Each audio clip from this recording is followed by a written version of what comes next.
Excuse me. Okay, we'll call the meeting to order. It's 2:00. Welcome, everybody. Before we go any further, are we okay on the live streaming? And you want to give an update to anybody that wants to join us? If they get a disconnection, Ms. Noble? Thank you. And through you, Mayor Eccles, before I begin, at any point, if you get disconnected, you can dial 1-647-558-0588 and enter the ID for this meeting, which is 891-5626-2480. For members of the public, if you require any technical assistance, please send a chat message to West Gray Communications, and I will attempt to assist you. Thank you, Ashley. Excuse me. Number 2, any declaration of pecuniary interest or the general nature thereof from anyone? Seeing none, if it does arise, it can be declared at any time during the meeting. That brings us down to number 3 on the agenda for the proposed West Gray official plan for our settlement areas of Durham and Newstead. And report. Who wants to present? Oh, that's right, it's Mr. Smith. David? Floor is yours. Thank you.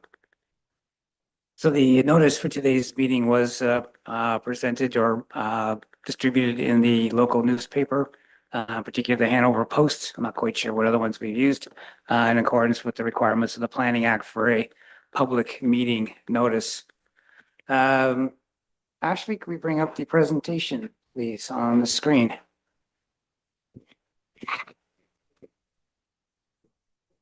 Just a second, David. I'm missing one thing, some official language before we get to. Yeah.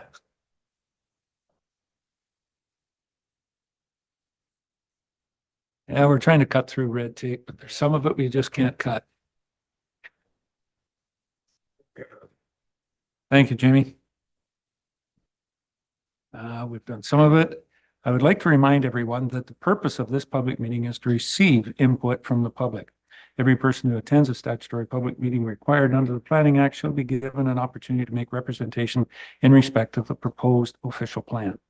All submission materials for this application are available at the West Gray Municipal Office during regular business hours. This meeting is an essential part of the decision-making process. Feedback received will be considered in this decision of the West Gray Council. An explanation of the public and agency comments factored into the decision will be included in the notice of passing of the bylaw. For changes made in the proposed official plan after holding of the public meeting, Council will determine if any further notice will be given respecting the proposed official plan, and the determination of Council as to the giving of further notice is final and not subject to review in any court, no matter the extent of the change. That is my legal bounding language to get us going. I believe there's a few comments from the clerk, and then we'll get right back to you, David. Jamie. Thank you, Mayor Eccles. And through you, notice that this public meeting was circulated in accordance with the Planning Act. Anyone wishing to provide verbal comments at this public meeting is asked to sign the sign-in sheet located on the podium. The personal information collected at this public meeting is collected under the authority of the Planning Act. The information collected will be used to complete the official plan update process and will form part of the public record. Questions about this collection should be addressed to me, the Director of Legislative Services / Clerk. If you wish to be notified of the decision of the corporation or the municipality of West Gray and the proposed official plan, you must make a written request to the municipality of West Gray, care of the Director of Legislative Services / Clerk. Thank you, Jamie. And my apologies for not having that on board before we got started. Now, Mr. Smith, after good planning, we're back to you. David. Thank you, Mr. Mayor, Council. Public meeting this afternoon is, as you mentioned, is the new West Gray official plan for the settlement areas of Durham and Newstead. The word new is bolded in large capitals. It is a significant change, whatever it is, if you want to call it. It's more than a revision. It's more than a change to our existing one. Therefore, we branded it as new in order to remove any considerations about how much we changed it or not and just move forward with a new official plan. Next screen, please.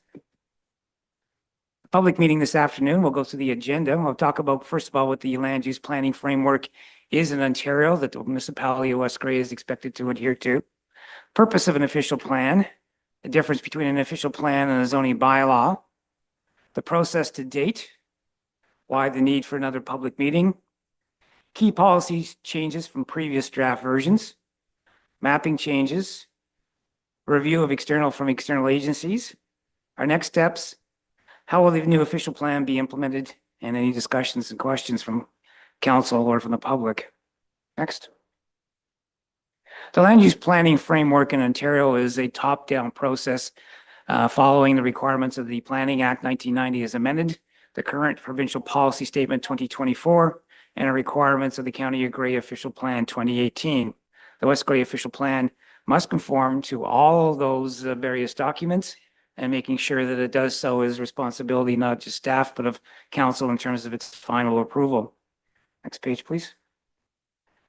Purpose of an official plan. An official plan is the primary tool for implementing the municipality's goals, objectives, and long-term vision to the year 2051. It reflects the importance of land use planning to protect what the community values in terms of character, lifestyle, environment, and economy. Policies help guide the development of physical use of land. Official plan forms the foundation for decisions regarding the environment, guiding growth and development, and council decisions on planning applications must conform or are to conform to the official plan once it's passed. Next page. So what is the difference between an official plan and a zoning bylaw? A zoning bylaw implements the policies of the official plan and provides detailed standards for how a property may be developed and helps manage potential conflicts between land uses. The zoning bylaw sets out a series of zones, for example, residential, commercial, industrial, institutional, for lands in the county and in the municipality. The zoning bylaw prescribes the number of permitted uses for each zone, as well as provisions for standards for lots, buildings, and structures. The zoning bylaw includes such things as setbacks, lot coverage, lot size requirements, driveways, parking, any number of other things which are found in the detailed design policies or provision policies of a zoning bylaw versus a generalized policy for land use within an official plan. Next page, please. So what has been our process to date? In 2020, West Gray Council ordered a review of the official plan for the settlement areas of Durham and Neustadt as required by Section 26 of the Planning Act. In December 2020, February 2021, February 2023, June 2023, December 2023, January 2024, and then into September of this year, 2025, we've gone through a number of different processes and reviews with council and with the public. Go to the next page, please. In 2025, September 9, 2025, and again on September 11th of this year, we held an open house on the new official plan. That was held in Durham in this room on September 9th and in Neustadt at the community center on September 11th, providing the public with the opportunity to view and comment on the new draft official plan. Ads for those open houses were placed in local newspapers and advertised on the West Gray website and social media. October 21st, today's date, West Gray Council is holding a public meeting in Durham for formal public comments on the new draft official plan. Ads for this public meeting were again placed in local newspapers and advertised on West Gray website and through our social media. Next page. So why the need for another public meeting? As you saw from the slides, we've been at this since 2020. In this particular context, the amount of time that's passed since the last draft version was presented to council in January 24, we figured it's another time for you to take a look at and to have comments from the public on this particular version. So much time has passed since that date that we felt it was valid for you to hear from the public of any particular concerns. Enough changes have also been made to the January 2024 version to warrant the public being given the opportunity to speak to council on the new official plan with the October 21st, 2025 version that's available today. Next page, please. So what are the key changes from previous draft versions? We've revised or provided new permitted uses in all designations. It's a brand new section. We've amended the residential designation policies by streamlining or removing policies related to medium density development, high density development, bed and breakfast, group home, and using the comprehensive zoning bylaw instead of the official plan to regulate such uses. We require the zoning bylaw to include all different dwelling types, for example, single detached, semi-detached, apartments to be in one zone, for example, an R residential zone that would be differentiated by zone provisions. For example, lot area larger for single detached than a semi-detached. Your official plan is giving direction to how your next West Gray zoning bylaw will look, at least for the urban areas. So at the moment, for example, we have an R1A, an R1B, an R2, and R3. Within Durham and Newstead, there will be one R zone everywhere, but there will be provided a table that says for a single family lot dwelling, you would need X amount of space or lot area. For a townhouse, you would need Y amount of area. So you wouldn't necessarily need a zone change to move from a semi-detached or single detached, but you would need to meet the zone provisions, which is more aligned with using a minor variance than it is using a zoning bylaw change. It does reduce some of the red tape associated with planning in that regard, and it still requires, of course, a review by a committee of adjustment in order to take a look at changes in provision. So it's not like we're removing all planning requirements or review by a body in terms of changes. We've added additional residential units to the permitted uses in the residential designation. This is required by the Planning Act, where we now have the ability to have additional apartments in a house, or the old-fashioned granny suite, or a apartment in a garage, for example, on properties. West Gray and other municipalities in Ontario have no choice in this matter regarding additional residential units on properties, although there can be some regulation and provisions provided in a zoning bylaw when it comes forward, when you begin to take a look at it. Next page, please. We made key changes in the downtown commercial designation, which would now allow a building to be converted to apartments, including the entire ground floor. Currently, the official plan does not allow the front end commercial portion of a downtown building to be used as an apartment. We've been taking a look at being able to see how we can continue to support our downtowns in terms of having rent and so on and so forth. And if we can't use it as commercial, then the opportunity maybe to use it as a full apartment or apartments within the downtown commercial areas is what's being proposed in the new draft version. There'll still be zoning bylaw provisions regarding parking or things like that, but we remove the requirement that or the limitation in the downtown areas that you cannot use the front storefronts for an apartment. We've updated definitions. We've changed the industrial designation is renamed to employment lands, which reflect new policies in the provincial policy statement 2024. And actually that's relatively important, because when you move into employment lands under the new PPS, you need a very comprehensive review to take it out of employment lands in the future. The province has moved very strongly to support and to protect employment lands. And when they're taking a look at employment lands, they've removed concepts such as commercial and highway commercial, or more talking about concept of industrial lands as opposed to fully within that. So it does have a bit of a change overall in the intent of the plan. We streamlined policies where possible. For example, we put details in general sections. We removed from land use designations if policies are applicable to more than one designation. In other words, we haven't repeated ourselves time after time after time. We put things in one central spot in the official plan where we can continuously refer back to. Some people like that because it shortens the plan. Other people don't like it because they forget to go and see that there's another section applicable to development, but overall, it does streamline parts of the plan. Next screen, please. In terms of mapping changes on Schedule A Durham, we've added an addition of approximately 150 acres to the settlement area to the north and to the northwest to provide for future development. And on Schedule B Newstead, we're proposing the removal of approximately 150 acres from the settlement area at the northwest corner, bordering the County of Bruce to balance the addition into Durham. And I'm going to provide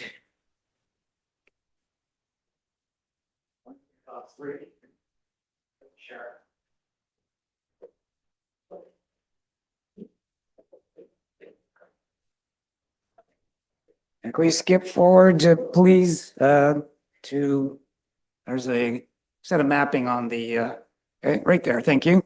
Provided the council is the proposed borders or boundaries for Durham and Newstead. The proposed Durham boundaries have been discussed with the public and at the open houses. The proposed Newstead boundaries, which is removal of lands from Newstead in order to balance the addition to Durham, were not provided at the open house.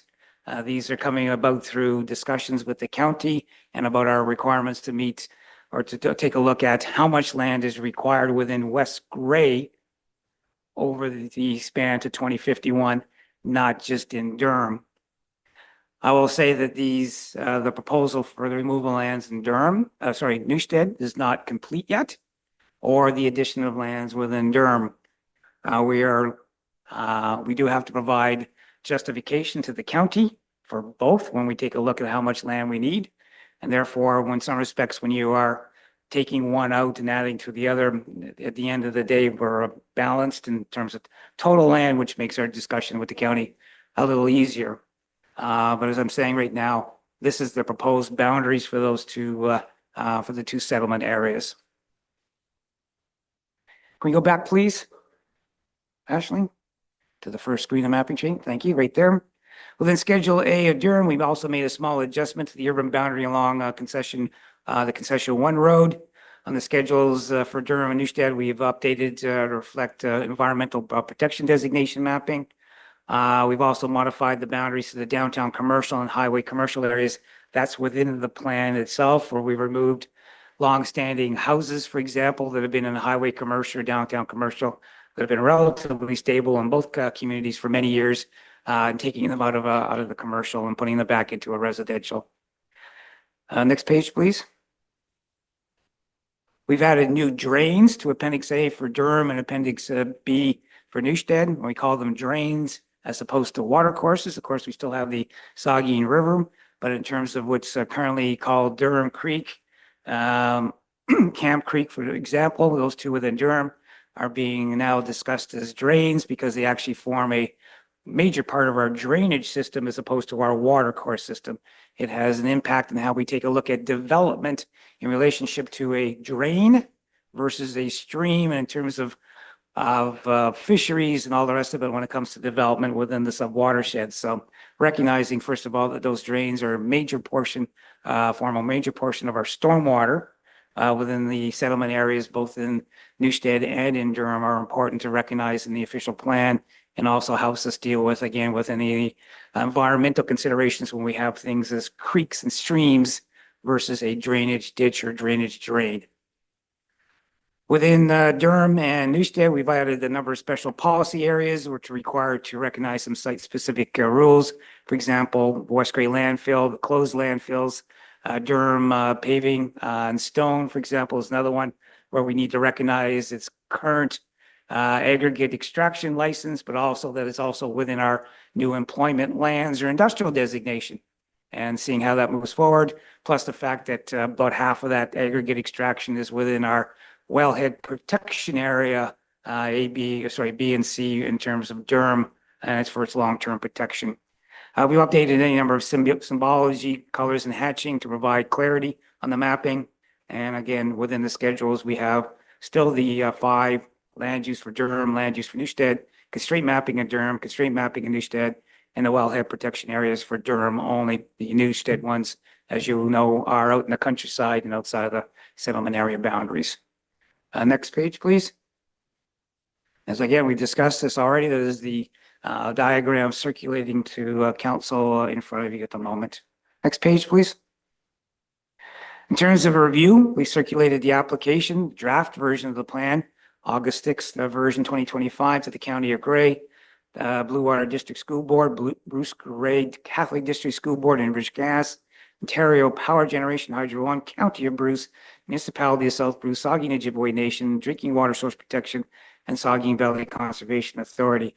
This list is the prescribed list for circulation for a new official plan within the Planning Act. County of Bruce, because we border on that for Newstead in particular, and the Municipality of South Bruce, again, because we sit right on their boundary, but we don't do Hanover because, of course, Durham and Newstead don't border on Hanover or on the other municipalities. So that was the list for external agencies. that we circulated on. We have received comments back and they're included in your package, the verbatim comments from the County of Grey. I'm not going to go through them. Staff, myself and Carl and Jeff have gone through them.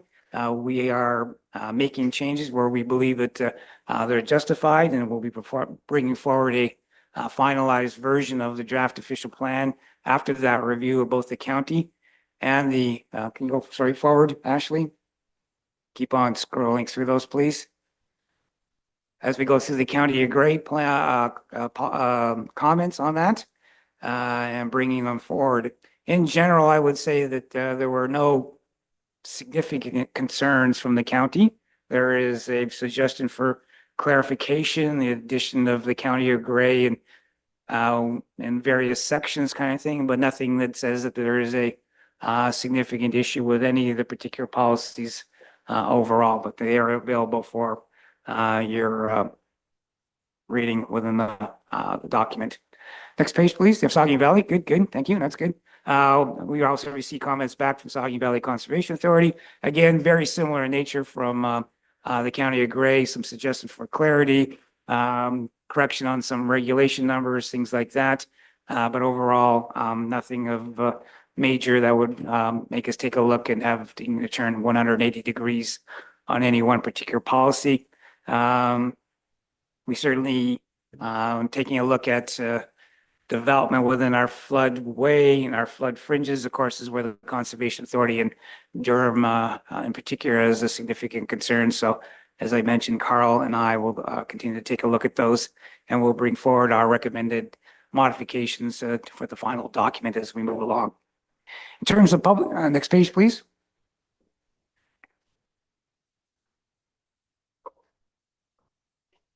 In terms of public comments, we received only one written comment to date. We have received one verbal comment in terms of after this report was written regarding the Newstead boundary changes.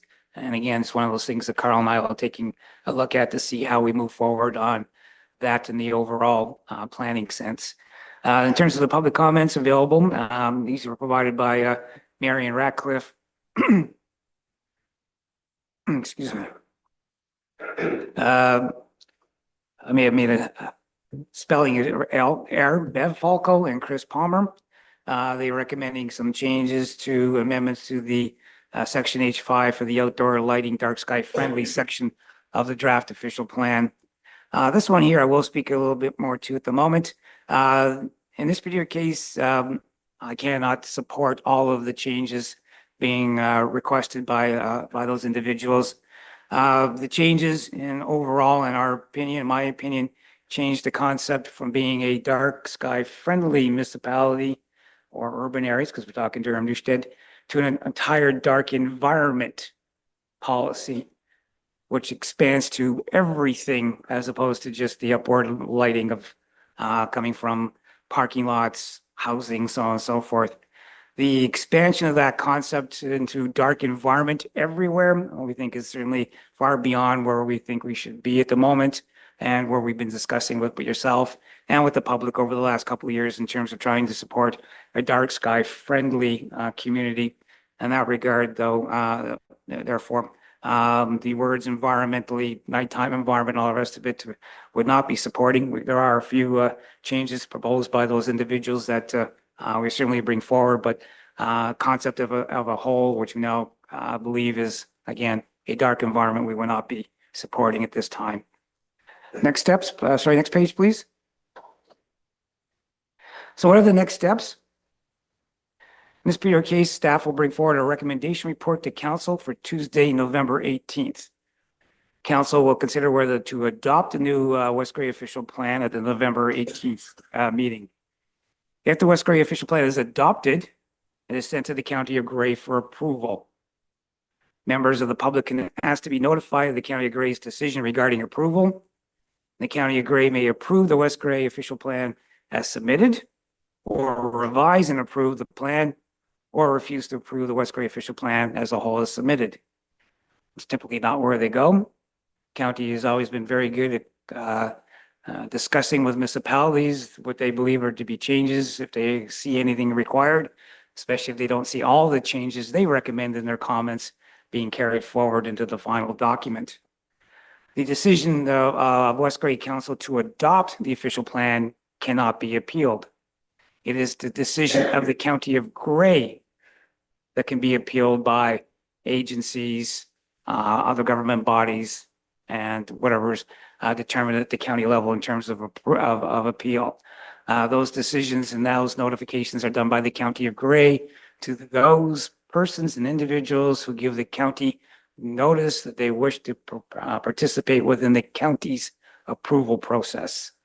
Once it's adopted here, it's out of our hands, and the county is the one that will take care of all that and make the decision notification at the end.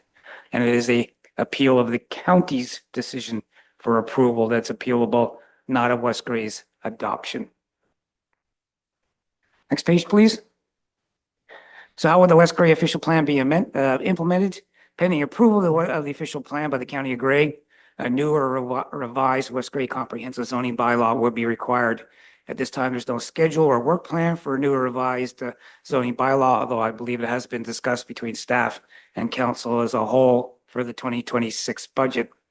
West Grey Council determined what the process would be for a new or revised zoning bylaw, and a new or revised comprehensive zoning bylaw would require public meetings as it goes through that particular process. Next. And that is my presentation. Thank you.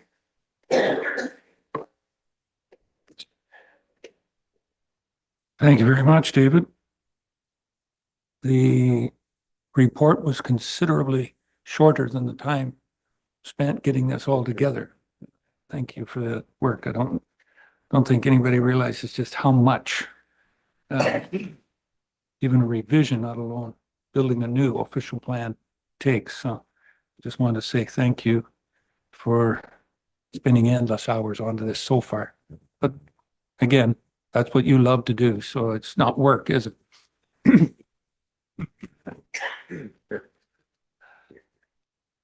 At this time, because it is a public meeting, I will ask if there is anyone that would like to make comment from this time, and I'm going to go online first. And Ashley, is there anybody online that has any comments at this point in time? Nobody? Okay, thank you. Then I'll turn to the gallery. Is there anyone that wants to make comments? Ms. Radcliffe. Marion? Got the floor.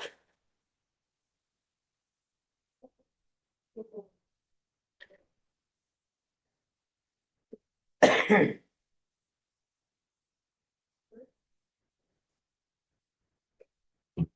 Hi, go. yep, it's Marion Ratcliffe, resident of West Grey. And I would first like to say thank you for this opportunity to speak to this document. And as of July, it's my 10th anniversary of speaking to West Grey Council about dark skies and the need to protect them here in West Grey. It was 10 years ago, July, that I made my first delegation. And in those 10 years, I've learned a lot about what council runs, but also about not just the importance of dark skies to the stars, to astronomy, which was originally, kind of where I was coming from, but to the entire the environment generally. The impact on birds, the insects, the animals, trees, our crops. It's amazing how artificial light at night has such a significant impact on nature. It's only been around for 150 years, but nature's been around for millions. And this 150 years is not time for it to adjust. And we are being impacted far and wide. In 2016, West Grey brought forward their proclamation of being a dark sky friendly community. And I will come back to that because that relates to my suggestions. But in the 9 years since, we've talked a lot. We've had committees. I've had the opportunity through with support of the council to educate the public. But this is our first chance to really make a big difference. And I think it's important that this opportunity does not slide past.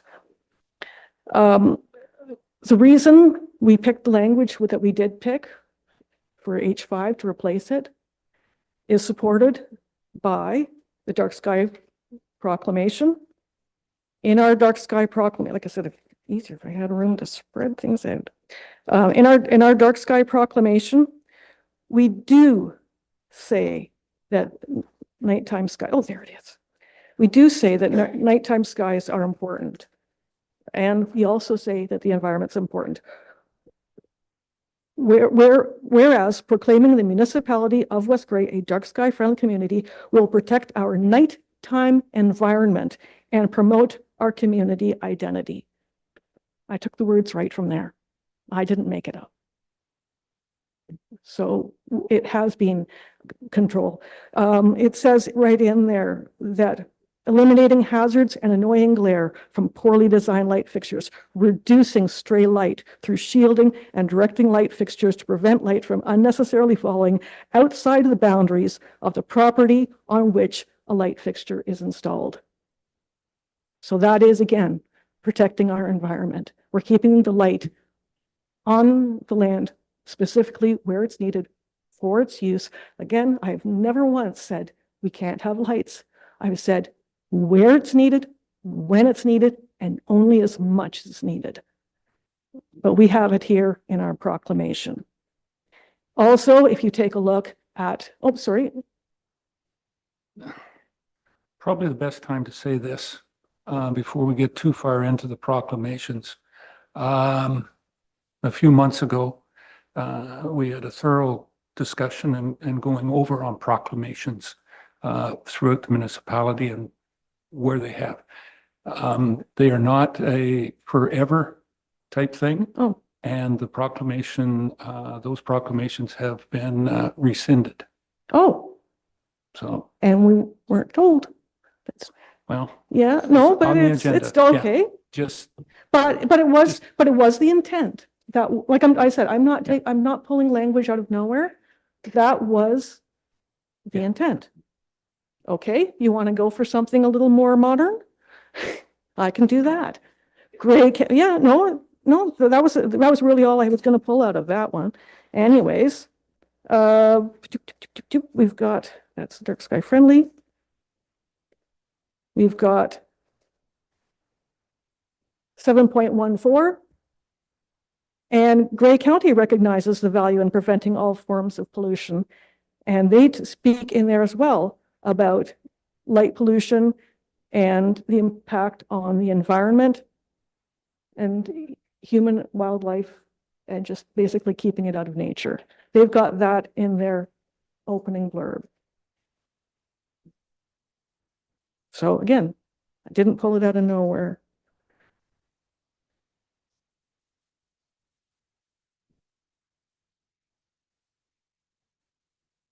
That one have it in there too.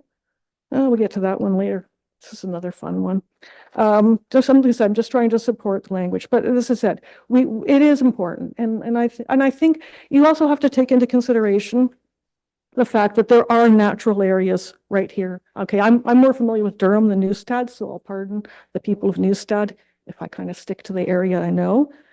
But the fact is that we do have natural areas. We do have the Saugeen River. We do have a conservation area. And there's really no reason why these areas, why people's backyards, can't be, areas for nature. The fact is you already know, the Ontario government, the federal government, just human expansion, we're having to build more and we're having to take up more space, more land to do it. But these creatures were here first. And some of them can exist in an urban environment. Some of them are able to.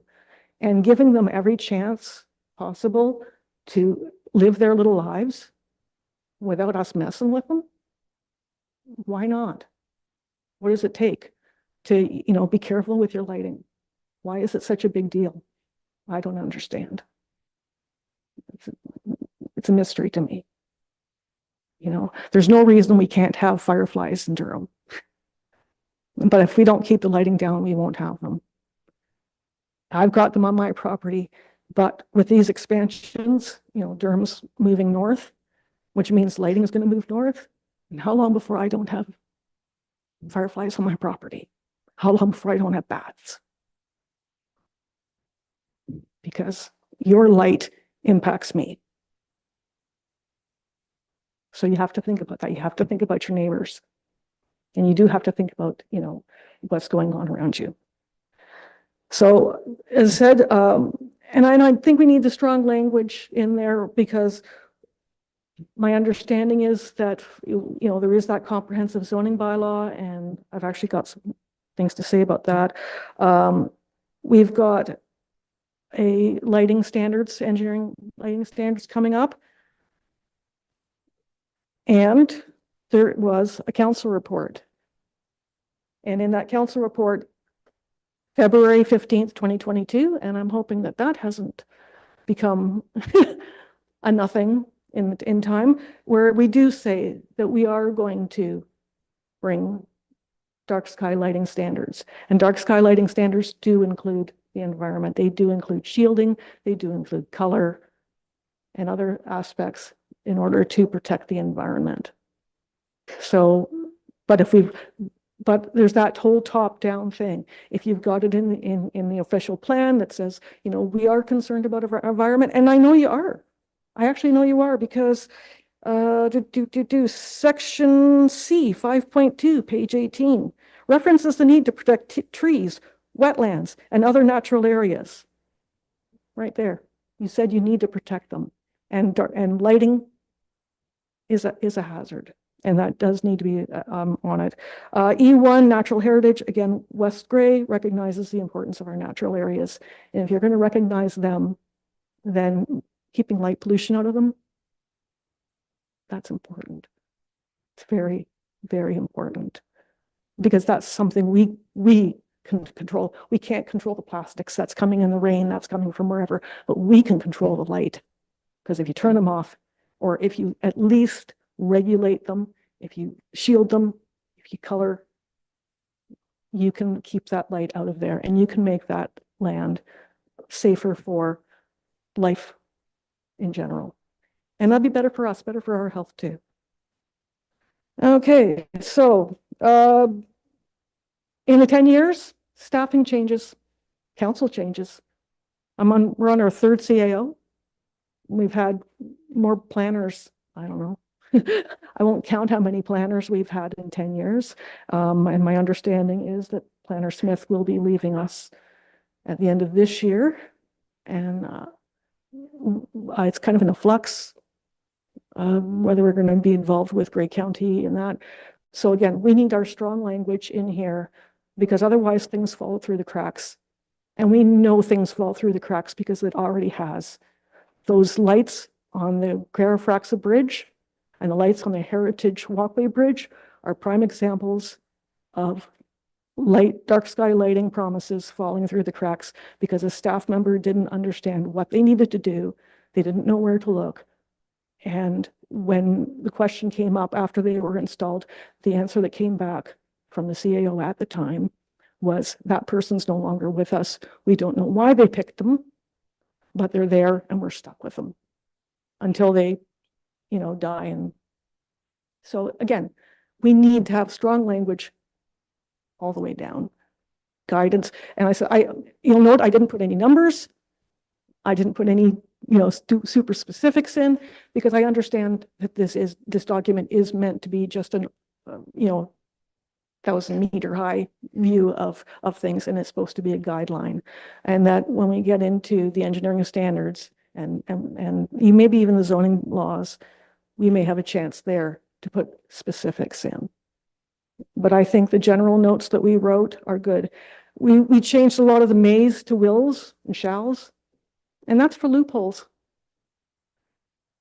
We just don't want anybody to be able to, because they're afraid of the dark or whatever, to be able to say that they don't need to have this dark sky lighting, or they don't need to protect the environment from their lighting. It's just, again, we need, if they don't have lights, then they can, you know, their lighting plan can be, there will be no lights. That's your lighting plan. There will be none. So it's not that they, you know, that they can't, it's not going to be red tape. It's not going to slow them down. They're just going to be able to put that stuff in, even if it's just the answer's none. Loopholes, engineering standards review, yeah. So, and so we needed to support that engineering standards coming up in the future. Page. There we go. Section E5B, page 42. They talk about dust, noise, odor, a few other things, having adverse environmental impact. I would like to confirm with our staff members that light pollution will be included as an adverse environmental impact, because it is. So that would be a question through you, Mayor. Please. Well, I don't know enough about light pollution, so I'm going to look to one of the staff members that's getting this together. David? The Carl? adverse, very specific meaning, environmental or the word adverse has very specific legal meanings. That's why the word adverse is attached to the word impact. There's no doubt that we have an impact on our environment in many ways, but not all of it is adverse. So when we add adverse to it, which has a very specific meaning, light pollution will not be within one of those things. It has an impact, but not an adverse impact, and we won't not be recommending that you add those words for light pollution into it. It has a very specific legal understanding, and we've actually used the word adverse in other parts of our documents to differentiate the word between that and an impact. For example, somebody builds a house next door to yours. It's going to have an impact on you.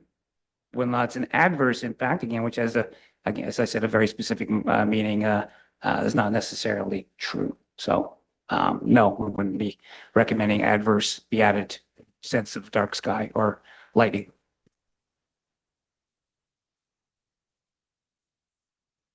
Thank you, David.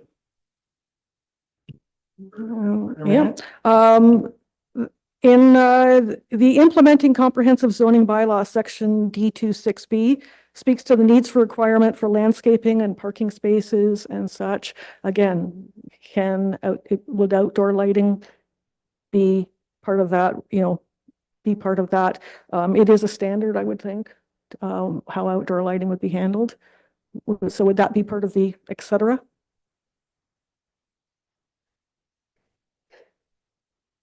Probably interpretation of that, Carl.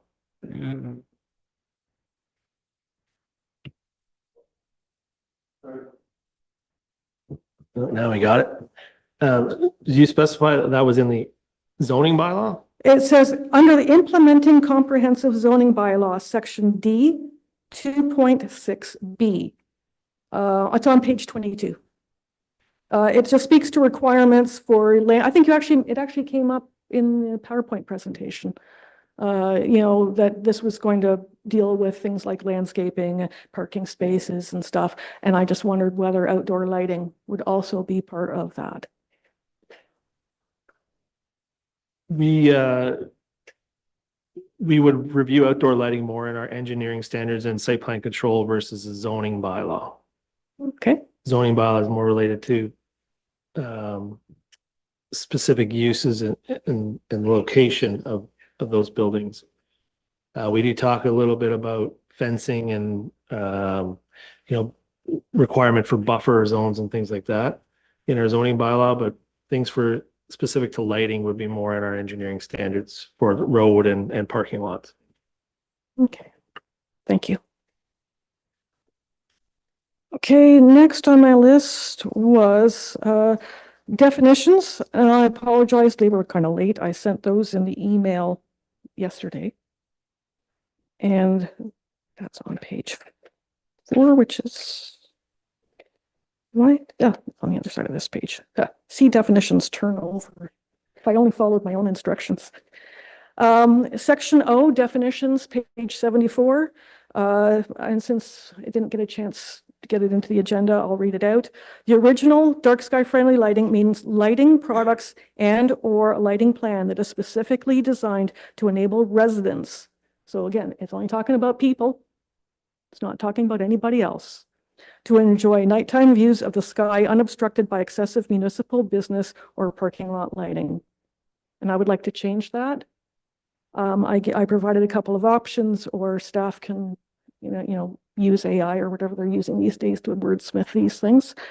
Dark sky friendly lighting means lighting products and or a lighting plan that is specifically designed to protect the sky, surrounding environment, and wildlife from light pollution due to outdoor lighting and lit signage. Option 2 is just a variation on that theme that means lighting products and or a lighting plan that is specifically designed to prevent light pollution due to outdoor lighting and lit signage, trespassing into the sky environment, and minimizes the negative impact on wildlife. So just kind of variations on the theme. And I'm hoping that our staff will seriously consider these changes, as they do, again, I think, meet even if the proclamation, and if I'd known, I would have been asking you to build a new one. Must have missed that meeting. But it also matches the intent of 7.14 in the Grey County Official Plan, where again, they do speak to the need to protect our environment from light, not just the skies. And I would like to suggest a definition for light pollution. There isn't one there now. And simply say that it is any light that is shining where and when and in an amount exceeding that required for the task. It can be described as sky glow, trespass, glare, and clutter. So you need to light your parking lot, that's fine, but you shouldn't be lighting your neighbor's yard or anything. You shouldn't be lighting the trees across the road. You shouldn't be lighting anything else. You need that light for your parking lot. That is understood. But that's the only place you need that light. You don't need it anywhere else.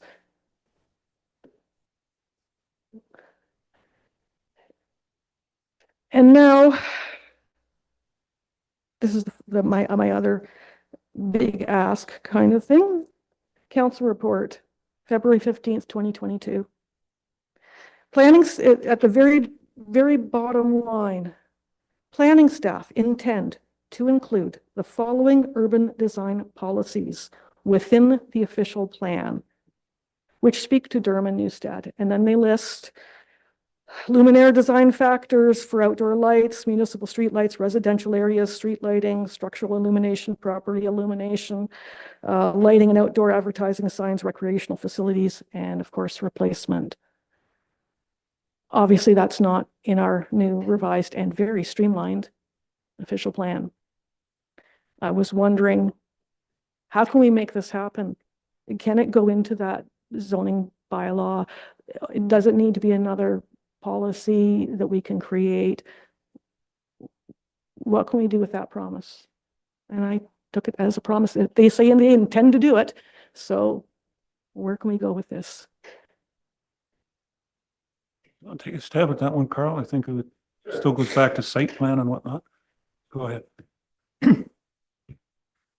Yes, through you, Mayor. So as I've discussed with Mayor, Mr. Ratcliffe and a few council members, the intent and Dave and I's review of the new official plan, the intent of that we were really trying to streamline the process and put the requirements and the policies in the location that they should be. Like in previous thinking through planners and municipalities, that their official plan should be a be all and end all. Every policy and everything that the municipality wants to do for the next 10 years should be incorporated into your official plan. And that thinking has changed along the time. And the main reason is because municipalities and the provincial government is trying to reduce red tape, because every time somebody wants to make a change to any of those policies, now you have to go back and amend your official plan rather than just changing the policy. If the official plan just references some other policy, you can amend that policy. You don't have to go back and amend your official plan, right? Every time somebody wants to if our official plan, for example, says you're only allowed single-family dwellings in residential areas, well, then every time somebody wants to put a duplex, not only do they have to do a zoning bylaw amendment, they also have to do an official plan amendment. And I understand that's an exaggeration, but it gives an idea of what we're trying to accomplish. We want to reference the proper documents, and then create the policies in the locations where they should be created. We've talked many times about engineering standards, and those will incorporate requirements for roads, lighting, parking areas, the design of that road, whether sidewalks are required or not, and it will incorporate all those types of things. And that will be, reviewed by council. It's under review by our peer or engineer right now. And that will be brought forward at some point in the near future. If we wanted to do further regulation for signs, then that should be in a sign bylaw specific to signs. If we want to do something, if you really wanted to go in depth and have something that would regulate the type of and size and luminaires on the lighting on somebody's house, then that should be specific to either, property standards bylaw or a specific bylaw that would regulate that lighting alone. And because at the time when you create that bylaw, we're also looking at things like enforcement and defining things like light pollution. Like in a bylaw, we can say your required setback is 3 meters. Well, if you're at 2.95 meters, you're wrong. If you're at 3 meters, you're right. Well, to say, we just don't want light trespass. Well, what does that mean? Somebody has to specifically define that, because if we want to enforce it at some point by somebody saying, well, you're a trespassing light on somebody else, they need to be able to go out there with a light meter and say, you are at X luminaires, so you're in violation of a bylaw. So those bylaws have to be, and we don't need to say in our official plan that that we want these policies, or that all this information on light pollution should be in the official plan to create that bylaw. That information does not need to be in an official plan to create the bylaw. If council chooses, somebody requests a bylaw and council chooses to create one, we can work on the language and we can bring a bylaw forward and then discuss at the same time how we're going to enforce and all those types of things, and it can be in a bylaw. So that's why we're trying to streamline the official plan, reduce the requirements in it, and then put the policies in the locations that they should be. And that way it makes it easier to enforce and easier to make decisions from council, because when those bylaws are brought forward, it's not just, we don't want light trespass. We don't want X number of luminaires at this point, and it's okay at this point, and who's making the decision, what that number is, and then how are we enforcing that policy. It gets into a lot more in depth than just saying, well, we don't want light trespass. So I understand, Ms. Radcliffe and I have had many discussions on it. And I've tried to portray our position. Ultimately, it's council's decision what goes in. But as we said, if we put in a policy that we don't want, well, again, I mean, for example, the original request was dark sky friendly. If we had passed the official plan a year ago with dark sky friendly in it, and all the requests that Ms. Radcliffe had made, and now we're changing that wording to dark sky environment, we now have to go back and amend the official plan with dark sky environment. So if we put the requirements and the specific requirements, X number of luminaires at certain spots, we don't have to amend what it's actually called is irrelevant, because it specifies this is how we're enforcing it, this is what's allowed and what's not. So hopefully that helps a little bit of explanation. I think it does. Thank you. Not, well, I mean, I actually, no, I was actually, I understand why it's not in the official plan. I understand why you didn't put it in the official plan. What I want to know is where can we go with that? Since it's not going to go into the official plan, where can we go with this intent to create this urban design policy? If it's not going to go maybe into the official plan, or if you can, I mean, I believe in the official plan, it does talk about how you will be reviewing, is there a place just to say you can create an urban design policy? And then once we've got this taken care of and approved by Grey County and you're ready to move on to things like engineering standards, that's when it's the time to look at that urban design policy. I'm not saying, they said, I understand why you're not putting in the official plan. It's just, is it going to disappear? I don't want it to disappear.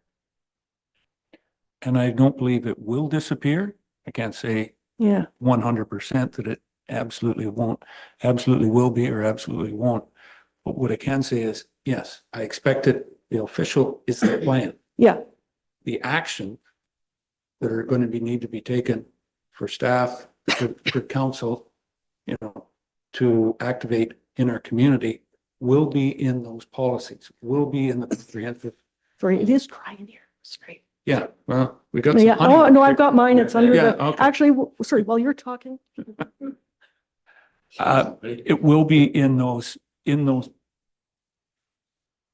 basically a business or a action plan. That'll be the policies.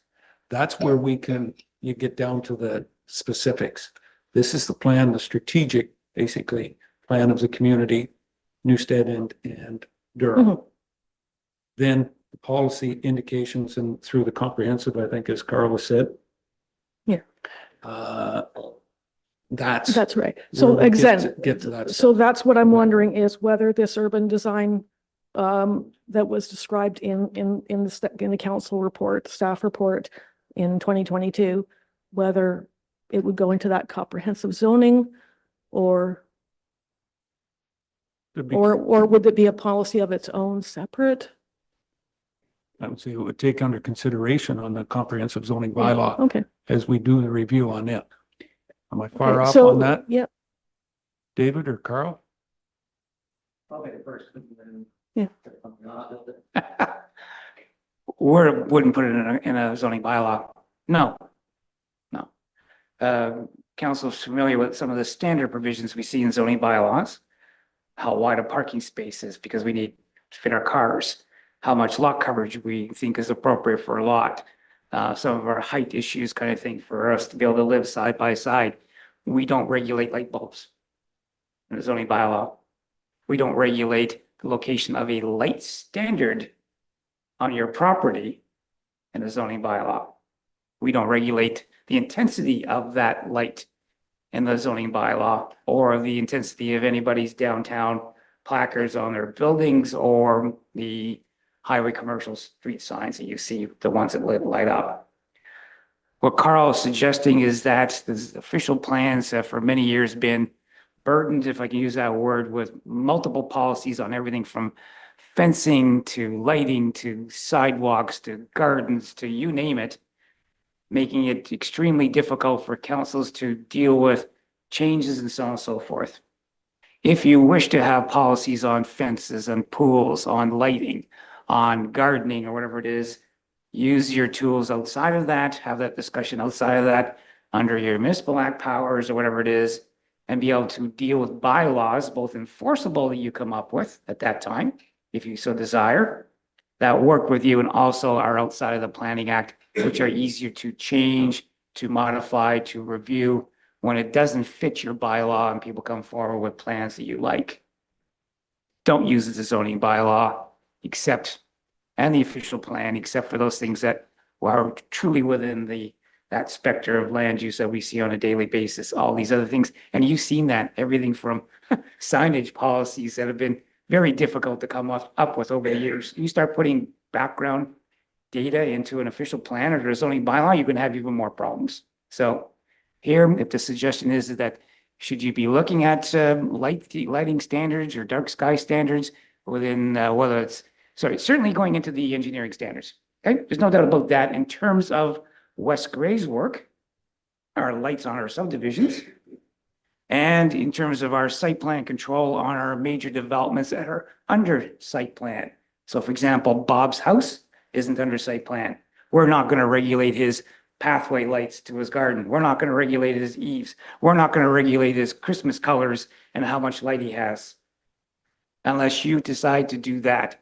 within a lighting or bylaw that you look at under a different set of formula.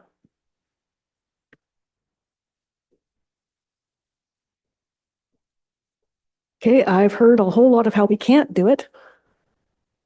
And I haven't heard any of how we can.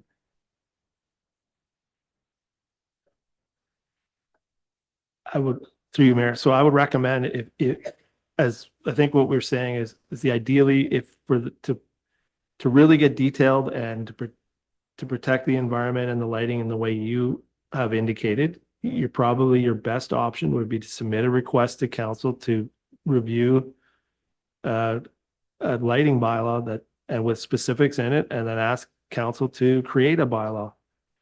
And then staff can bring a report forward on how that would be done and how that would possibly be enforced. And then it would be council's decision on whether they would want to implement such a bylaw or not. So just to be clear, I guess that's what some people say tomato and I say tomato, and Mhm. trying to think of the same thing. When I was saying in the comprehensive zoning bylaw, Yeah, and I should have left out the comprehensive. okay, It'll have to be done through the bylaw. through a bylaw, Yeah. yeah. Okay, I'm taking responsibility for kind of misspeaking there. And I Yeah. agree with David. Yeah. If we want to, the way we can do it is a bylaw. okay. Yeah, and they do exist. Ontario, there are Ontario communities that do have have lighting bylaws. It's not, again, we're not the first. Back to the original, to that H3 that H5 rewrite that we suggested. One of the removals was larger scale. We said it was in the 1, 2, 3, 4th paragraph, that the same consideration should also be given to new forms of private development. I said, and add redevelopment. Again, that seems to come from other places. Actually, I think it comes as well from the staffing report. But it also says that oh, here it is. Yes, it is in the staffing report. And it says any development or redevelopment. It doesn't talk about larger. It says any.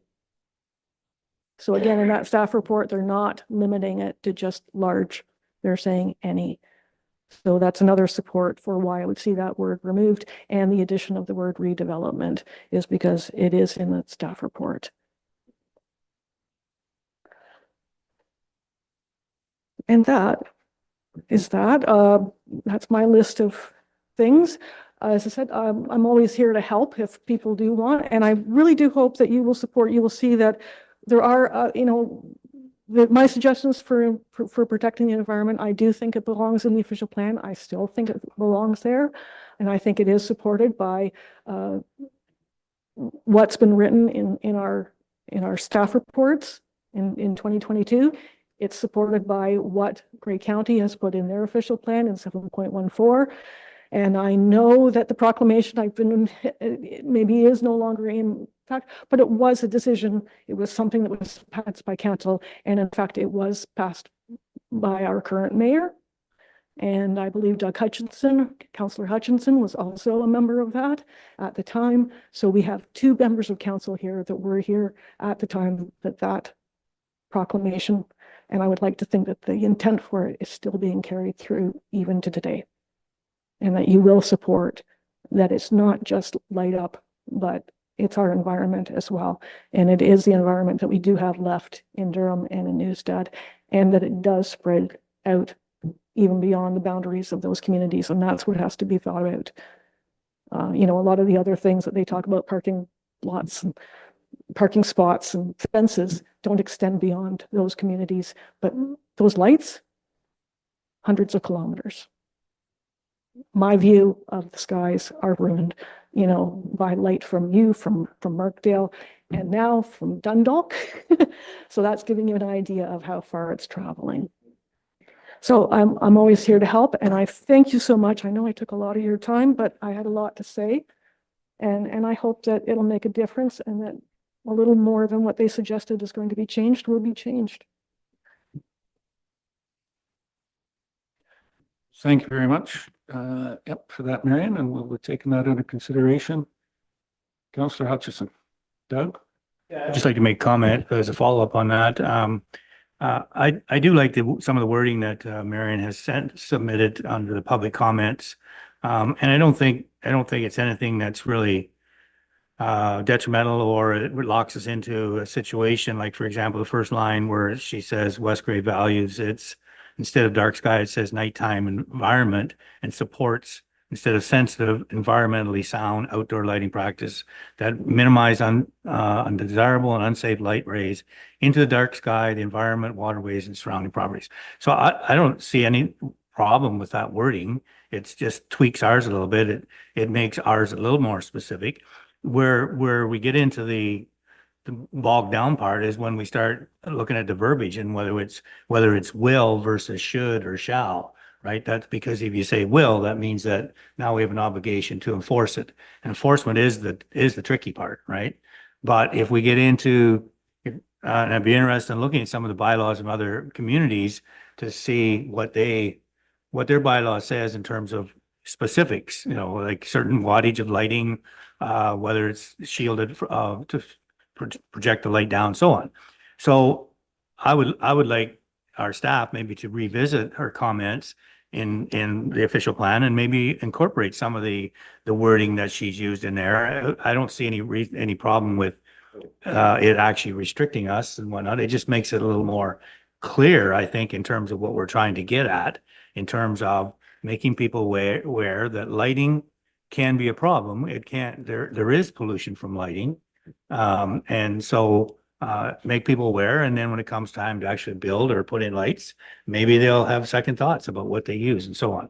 So I would just like to encourage that maybe we have a second look at that, and maybe Marion wants to come back to us in the future with some specifics in terms of creating a bylaw or looking at bylaws. So that's all. Just want to make that comment. Thanks. And we're, just as a reminder, yeah, we're really here to hear comments from the public. Take those comments, and I think in my opening explanation, feedback received will be considered when the bylaw comes forward. That's what we're here for today. Yep, some of that language may be incorporated, and the other one is, where changes made after what was presented today and what is there. Yeah, we've got time to do that. On the fly, I'm going to suggest that we don't, start putting stuff in, but let staff take some of the comments today back and, with some input from council on what our tolerance level will be for, making some of those. But the enforcement and whatnot is going to come not through the official plan. Very agreeable with staff. It will be under a proposed bylaw that, you can get into the specifics and the enforcement. Okay. Anything further, Mary? No, we'll go to you, Jeff. Yeah, we did talk, as I said, I do include, as I say, I don't think they're particularly specific. I corrected some science, because wattage and was it energy efficiency are the same thing. That's why I crossed that one out, because it is effectively the same thing. And intensity, warming color, shielded, aimed only where it's needed. Those are general statements. As you say, I expect the specifics to be in the engineering standards, but this just gives that little push to the engineering standards to say these are the sort of things that we're going to be looking at. And that's why, again, I do think it's important to have that there. And as for the wills and cans, I'd like to see loopholes removed. I think I mentioned that there was something about where appropriate. And that one really concerned me. Because that is a loophole. That's a big, big loophole that people can use. So, and that is why I do really want to see that particular term removed. Okay. just when you were getting down into, it was mentioning, some of the more specific things. And then, yeah, we got to get those loopholes out, especially the big ones. Okay, Thank you. thank you. Councillor Shay, Jeff? I was going to say things like Doug was saying, but I won't because you're suggesting we do that at a different context. But I will just say, thank you, Marion, for 10 years of working on this issue and opening my eyes and many of council's eyes to this issue and sort of focusing us, to the extent that we do have a dark sky, section in our official plan. And when I talk to our planner about issues, he's constantly making reference to the fact that West Grey considers itself a dark sky friendly community. Could we be doing more? We'll discuss that at our next meeting, I guess. Thank you. Okay. Anyone else? All right. Oh, sorry. Yeah, go ahead. Comments?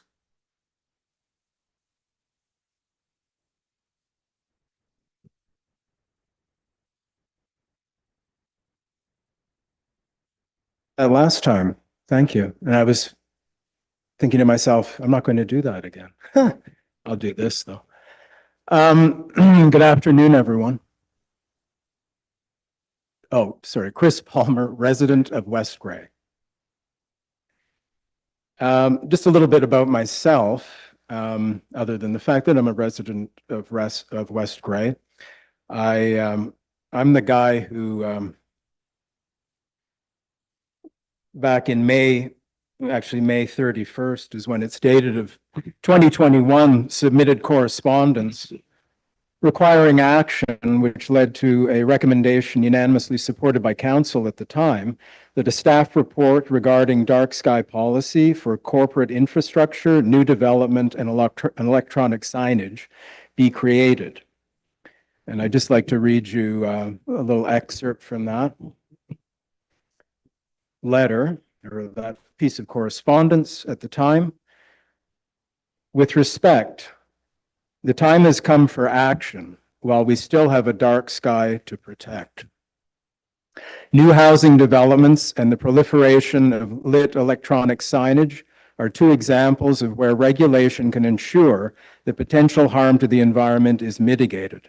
The great thing about dark sky measures is they can be enforced in a way that still allows for these projects to be realized. It's a rare example of being able to have it both ways. The community still gets the level of light necessary, but without excessive impact on our environment. Keep in mind that was in 2021. I appreciate the opportunity to speak on this because I don't go back quite as far as Marion in terms of being in the trenches on trying to get some effective dark sky policy in place in West Grey where I live, but I do go back a number of years. Listening to what's been said here today, it seems to me we're getting hung up on, and I know it's all about words, but some of the terminology perhaps that's being used is being misunderstood. And I just want to say one thing generally that I've noticed over the years working on this issue. We, and particularly Marion, have gone to great lengths to document, argue, illustrate in great detail why we need to have dark sky protection measures in place and what the rationale for that is. And I've really never heard a coherent rationale from anyone else as to why we shouldn't be doing it. I can appreciate that, and we're not asking for this, that you can't regulate every movement everybody makes every day. And that's not what we're talking about here. We're talking about trying to come up with a balance. And again, importantly, while there's still time, because as things move, and they're moving quite quickly with new subdivisions and other enterprises and the lighting of those, our opportunity, our window to deal with this issue becomes narrower and narrower. So I'd just like to say so really what's happened over the years that I've been involved, I would say from my perspective is there's been a lot of talk, and not just from Marion and I and others in the community, but from council members and staff about the need for this. We all seem to agree to some extent that it's a valid issue to be dealing with. But to date, we haven't really walked the walk. You know, I can throw out a whole bunch of cliches, you know, words are cheap, talk the talk, walk the walk. Actions speak louder than words. One of the things that had been done, thanks to mainly Marion's efforts, is this pamphlet was produced by the municipality. What has West Grey done so far to protect the dark sky? And it's interesting that the cover says, let's make West Grey a dark sky friendly community. It doesn't say it is, but it lists a few things that have been done. The proclamation, we've already heard about that and what's happened to it. Number 2 is supports dark sky policies in the official plan. Number 3 is encourages developers to incorporate dark sky street lighting in new subdivisions. So again, we can get bogged down in the wording, and I can understand, you know, why and how that happens. But I think it would be nice to feel that we're all sharing the same objective here, and that is to come up with something that's actually meaningful. Just having wording that actually has no real effective use with all sorts of loopholes, I think that would be a disservice to all of us who've worked so hard on this issue over the years. Don't we want to come up with something that's real and meaningful that we can be proud of? I would also say,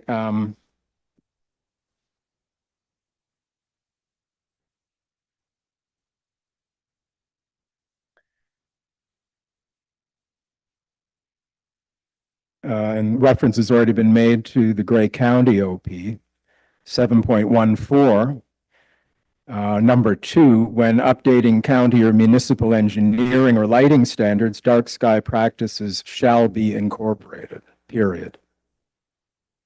And as I don't have to tell any of you, the lower tier governments need to at least meet the language in the upper tier county OPs, and you're free to exceed that though too.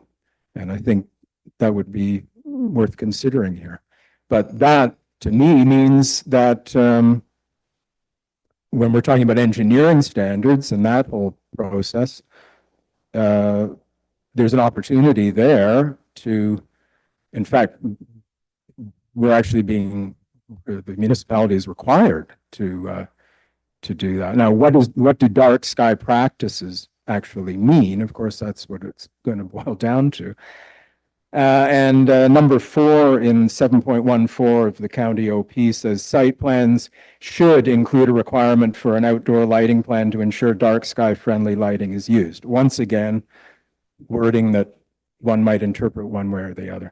But I guess what I just want to say and try to impress upon you all, given the fact that you're going to be making the decision and you were duly elected to do so and duly elected to represent the best interests of the majority in the community, that, you know, we really need to do more than the minimum required here. We have an opportunity to do more than that. And given all the work put in, the minimum required is just not good enough. We owe it to ourselves to achieve something better than that. So I thank you for your time. And one thing that Mr. Smith said kind of hit me between the eyes in terms of what we're talking about, words and their meaning and terminology, where there's confusion. I believe, I don't want to misquote you, but dark environment is not something we want to strive for.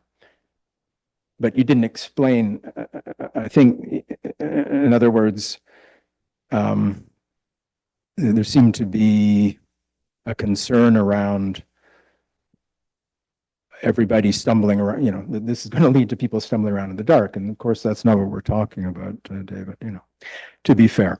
Anyway, so let's try to, come to meetings of the mind on this, and I hope we can. And thank you for your time. Okay, thank you, Chris. And I do apologize. I called you Bev and I was reading through it, but yeah, I went to Bev. I didn't go to Chris. I apologize. Whew. Certainly not by me.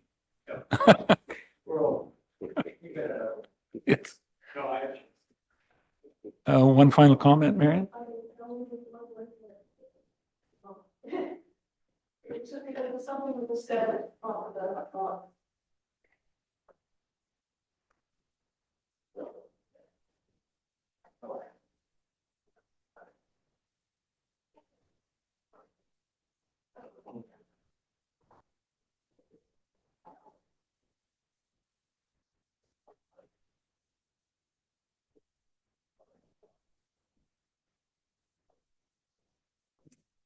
Marion? Thank you. Thank you. It's Marion back again. And what prompted me was them talking about definitions and dark sky lighting. And I just want to get into the fact that it's an easy term, but it means environment. It doesn't just mean the sky, and it never really did. And if you go to the International Dark Sky Association, they're now Dark Sky International. They've changed. They rebranded Dark Sky International website. You will find that, it is all about the environment. It isn't just dark sky. It's just it's just a nice term, that kind of rolls off the tongue.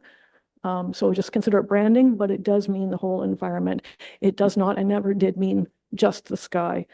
And just when you mentioned the pamphlet, even in our own pamphlet that we created, it talks about the impact of the harmful impacts of light on animals and the environment.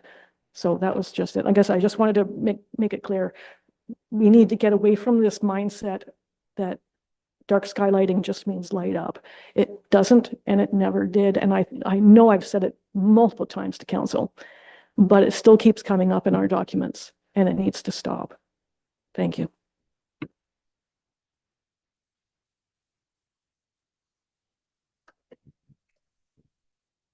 Any final comments?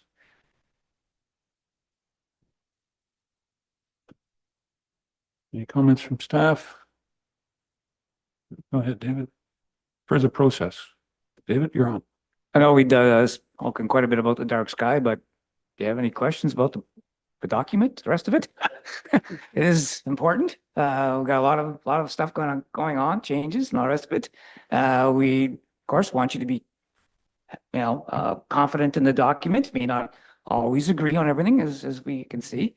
The November 18th date for staff is important for your consideration of the adoption. So we certainly like to hear from you at the moment if if there's anything at the back of your mind that you really needs to come out that we can address or whatever before the 18th, because we would like to bring possibly forward a bylaw at that date. Gonna go to Councillor Noon. Thank you, and Joyce? thank you for the report, and thanks for the dark skies environment matters you addressed as well.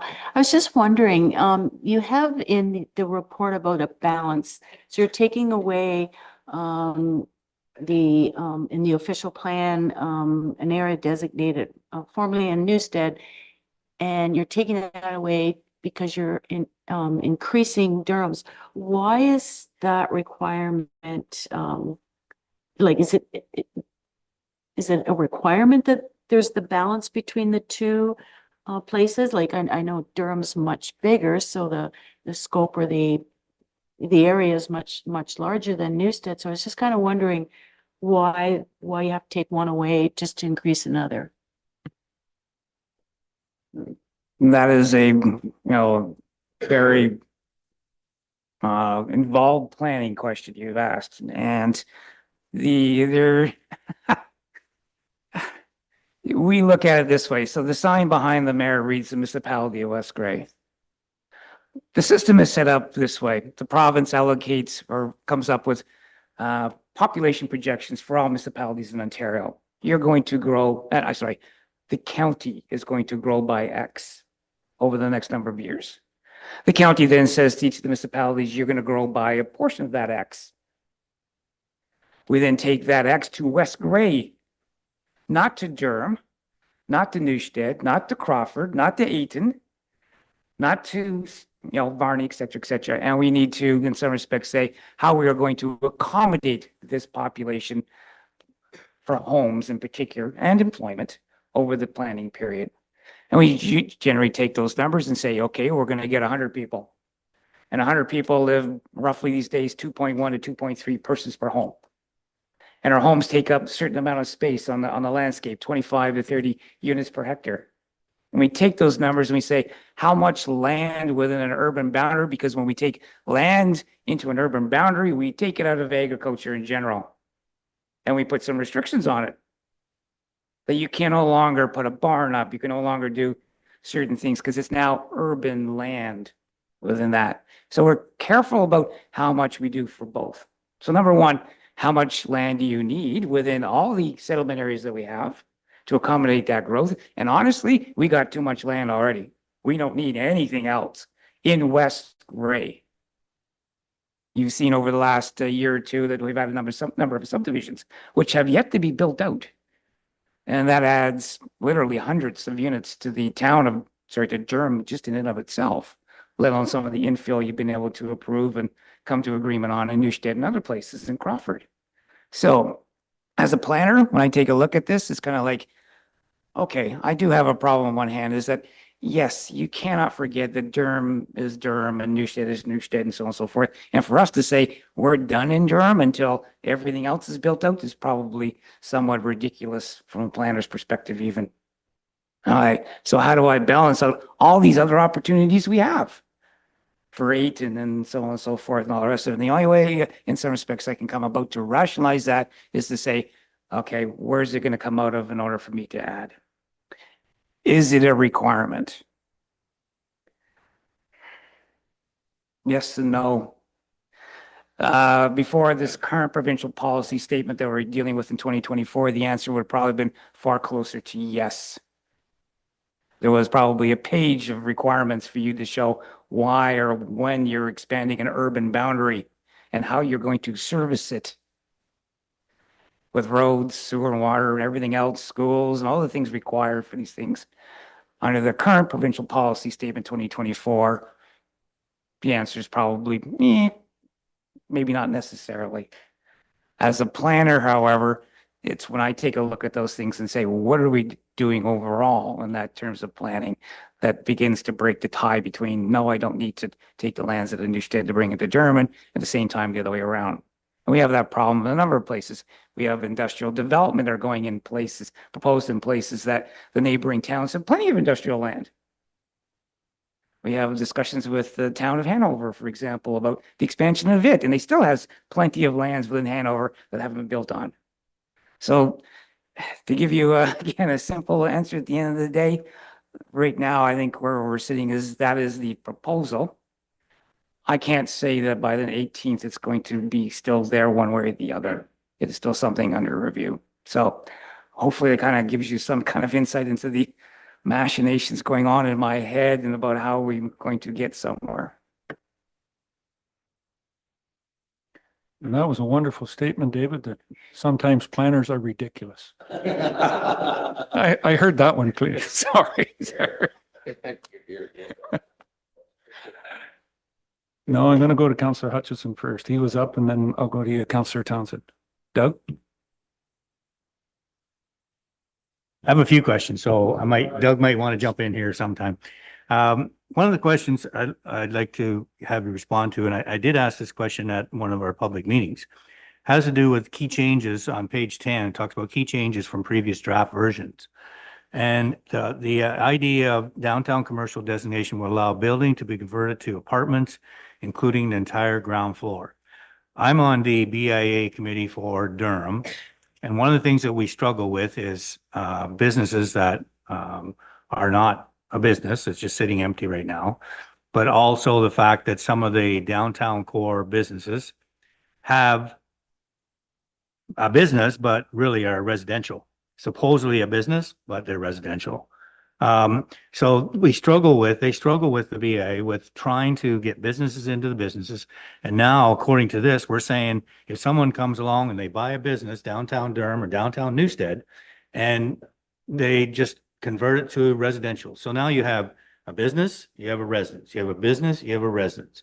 To me, that takes away from what we're trying to do in our downtown core. So I would like to know the rationale why we're changing this, because I can reference it in the official plan, even though I have the 2012 version. I don't know what happened. I missed the draft one somewhere, but I can reference what we had said in the past. So can one of our planners or staff maybe explain again, because I think they tried to explain to me already, why we're changing that? I think Counselor. Sorry, I didn't want to demote you there, Carl. You're Counselor. Directorship rec. Carl, please. Oh, sorry. All right, thank you. So you threw your Maria. So again, just because we placed that, let me take a step back. So today, if somebody wanted to put a residence in the front portion or turn a commercial business downtown entirely into residence, not only would they require a zoning bylaw amendment, because their zoning bylaw does not permit it, they would also require an official plan amendment. So if council so choose in the future to allow residents in the lower level, they would require, all applicants would have to go through a zoning bylaw amendment and an official plan amendment. So the intent is that we would allow the residences in those stores as in the official plan. That doesn't mean that we would allow it in the zoning bylaw. So the zoning bylaw could still restrict the requirements to accessory only on the upper half, second floor, only in the back half, currently as it does today. And then if the council chooses in the future, they wanted to amend that bylaw, or somebody makes a specific site application for one store and council chooses that they wanted to allow that, then they would not then require an official plan amendment. So just because we're allowing it in the official plan doesn't necessarily mean that it would automatically be permitted to anybody who owns a store today. And it doesn't necessarily mean that it would be amended in their zoning bylaw to automatically allow it. It's not provincially mandated that it has to be done, or like, it's not like an ARU where it has to be allowed. This is something that we're just trying to foresee and take into consideration some of the provincial policies and some of the planning statements that are trying to allow for additional residential units. Ultimately, if council chooses to not allow them or allow them in our zoning bylaw as a right, would be council's choice of the day when we bring the new zoning bylaw forward. And then ultimately on an individual basis, it would be again council's decision to allow it or not allow. And then they would not require an official plan amendment if you did choose to allow one. Maybe I can add, let's go back to the badness of the thinking. The business I am regulates private property rights at the end of the day. We tell you, you tell them what they can do with their property. You can have a house, you can have a business, you can have animals, you can't have animals.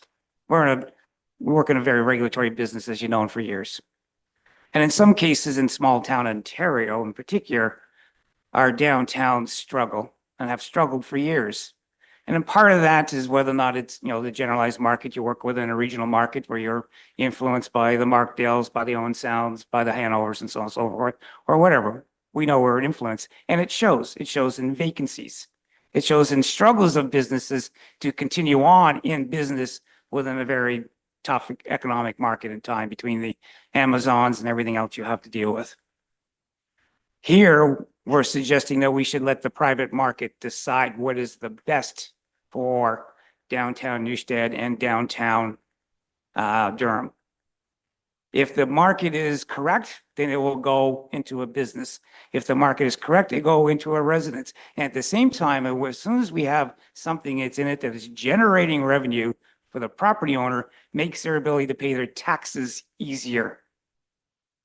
And in the long term, hopefully we get that building continue to be upkept and so on and so forth, so that in 5 years, 2 years, 20 years, that if everything ever changes, we still have a downtown that's been kept up because we've had investment in it.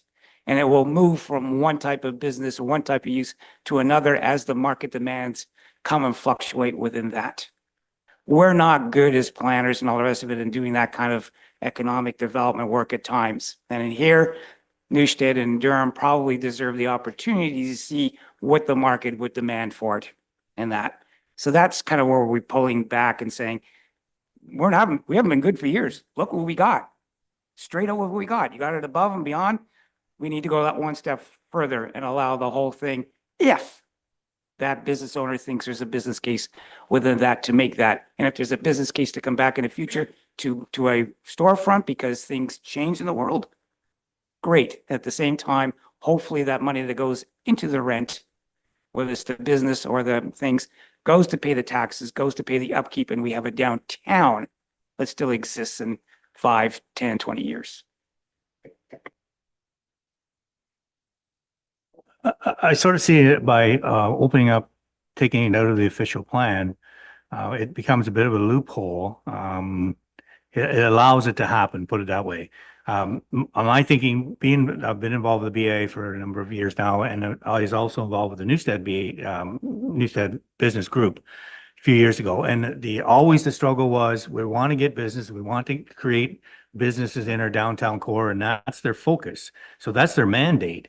But that now we're saying, well, that's okay. But then if this person buys that property and they want to make it in residential, go ahead. Yes, they have to apply for zoning, but I mean, the council today can say that, but in the meantime, you're defeating the purpose of the BIA is what I'm thinking. So to me, there's a conflict there that, this under the official plan, economic growth, C3 page, I can give you a page number here.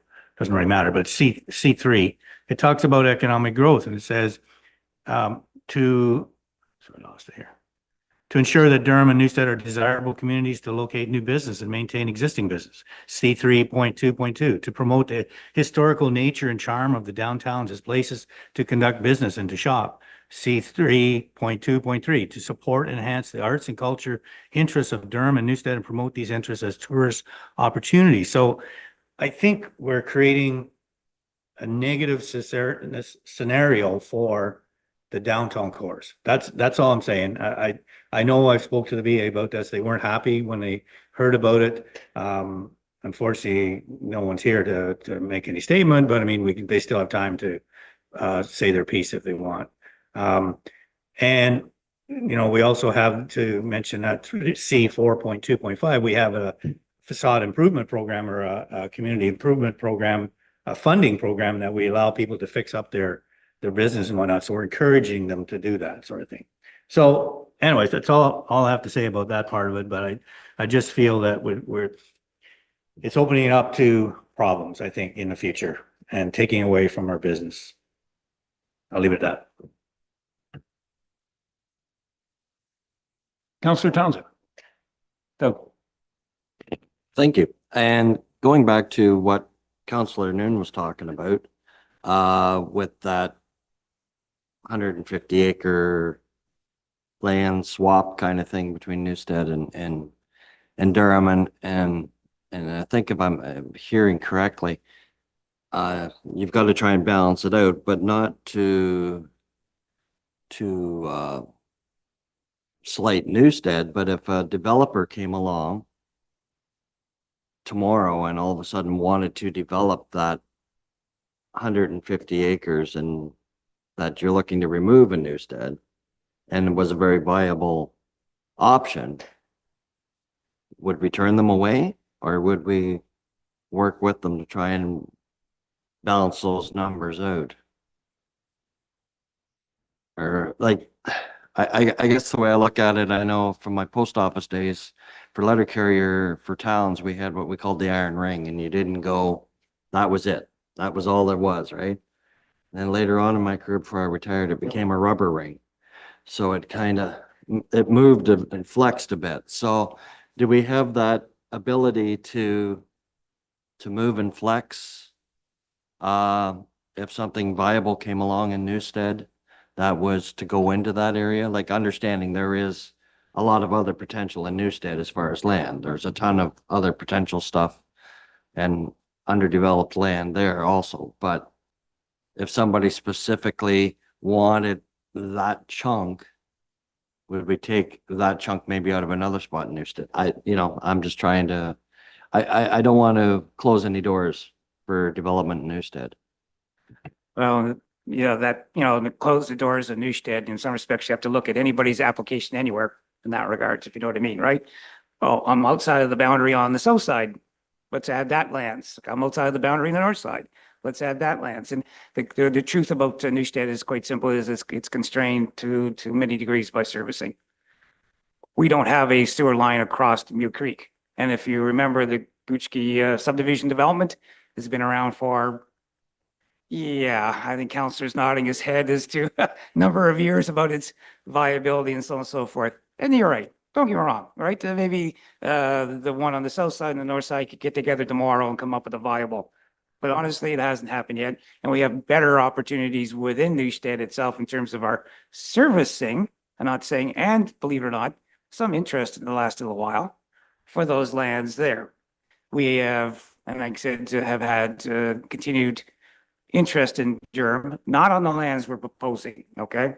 But certainly, as you know, on the other ones. Would you be able to shut somebody out? Or the answer to that is no. Except when the province changed the rules on the expansion to urban boundaries in 2024, they made things a lot easier. The County of Grey will have to follow suit at some point in time with their policies. But you're not going to end up, I don't think at the end of the day, you can't come up with going, oh, geez, if I put my 100-acre farm in the boundary, it'll now be worth 3 million. If I put my 50-acre farm within the boundary, it's now going to be worth 1.8 million instead of 1, all those kind of things, and be anywhere and everywhere. That's what people would like, because nobody wants restrictions both ways. I don't want to be in because I don't want urban taxes. I don't want to be out because I want development potential. So to answer your question, it doesn't stop anybody from applying. They would have to require 2 applications, one for the municipality of West Grey's official plan to expand Newstead again or whatever, and one to the County of Grey doing that at the same time, providing whatever justification is required. Would you still take a look at it and going, you provide me a plan for servicing, as opposed to saying, I just want lands?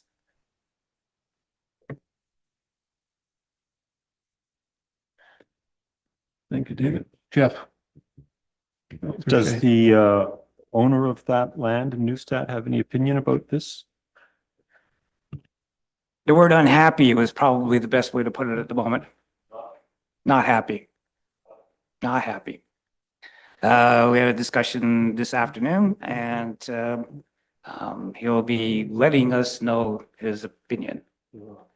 At the end of the day, I really, in terms of opinion, we provide a planning opinion, not a loss of my property is now quote unquote devalued. It's been devalued for years. Provide the infrastructure, we'll talk. Provide a viable plan, we'll talk. And again, with Mr. Gucci across the road, he would have a viable partner in terms of the servicing, but no, not at the moment. Going to another topic, back to Doug's topic about the downtown stores into apartments. When Carl was saying that if we allow it in the official plan, doesn't mean we have to allow it in the comprehensive zoning bylaw. But I thought the official plan was supposed to express the spirit of the vision of the municipality. And so I would have thought that if it's in the official plan, it's putting pressure on the lower level policies, documents and actions to go in a direction eventually. unlike Doug, I have no particular objection. I would rather have a resident in some of those storefronts than a vacant storefront. It's been vacant for 10 years. But I wondered, David, you like to streamline documents and give property owners rights. Why wouldn't you just take out any reference to having downtown commercial stores having apartments or not having apartments? Why not just leave it up to anyone's imagination? Carl's comment about using the zoning, I think is appropriate right now. We understand what you're saying is that if it's in the official plan, it says you should have X, Y, and Z, and somewhere in the zoning bylaw, it should say X, Y, and Z and match the two of them up. The downtown area for residential is complicated even as it stands now in terms of parking and a few other things, but typically in regards to parking. It's not we don't live in an urban area where we obviously have bus service or anything else. So when we come to taking a look at some of the site-specific areas of the downtown, because it's not just the complete blocks, if you know downtown, it's a little bit larger than that. We have a number of miscellaneous properties that are outside of that where the residential use may be more appropriate or not. We don't really know from a parking perspective, is what I was getting at. That is probably the single biggest problem we have with all of our apartment uses downtown, to tell you the truth, is parking, because we can't get away from it, I think, in a small town at the moment. So being somewhat cautious about allowing it as a right fully without taking a look at the zoning provisions for parking and then evaluating whether or not it's a good idea or not, maybe a good way to go at that time, as opposed to entering it the whole hog, if I can use that word. Okay, leave it with your apartment. You have that now. All the rest of it, going that next little step, is it going to break the camel's back for parking or for that? I don't think so. I also don't think, what the uptake of it would be, but we want to provide, we think, the opportunity for the landlord or the owner to decide. So.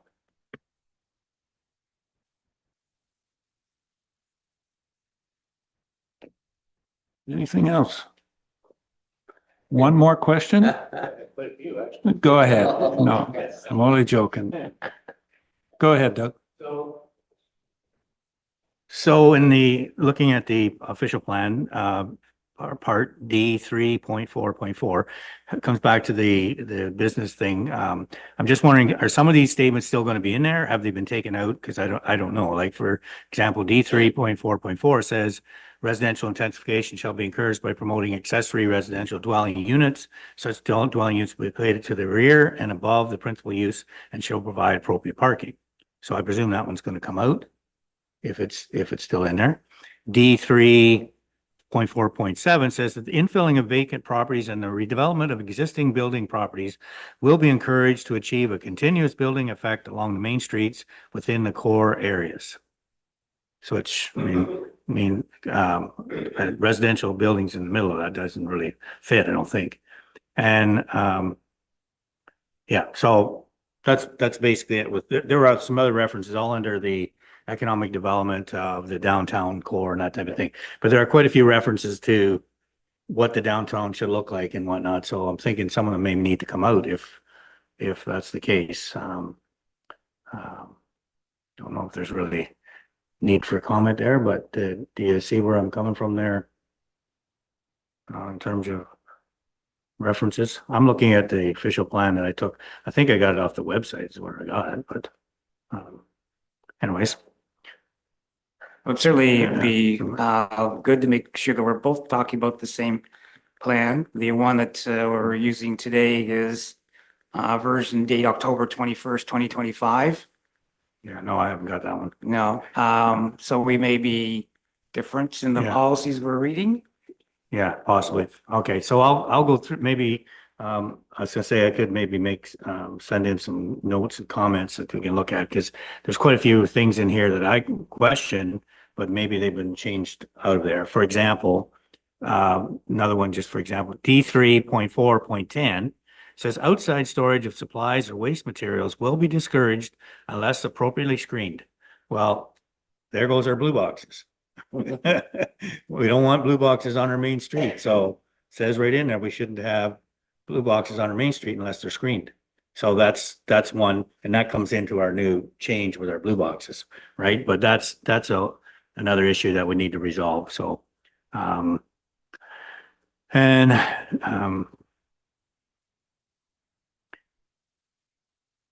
I can understand the idea.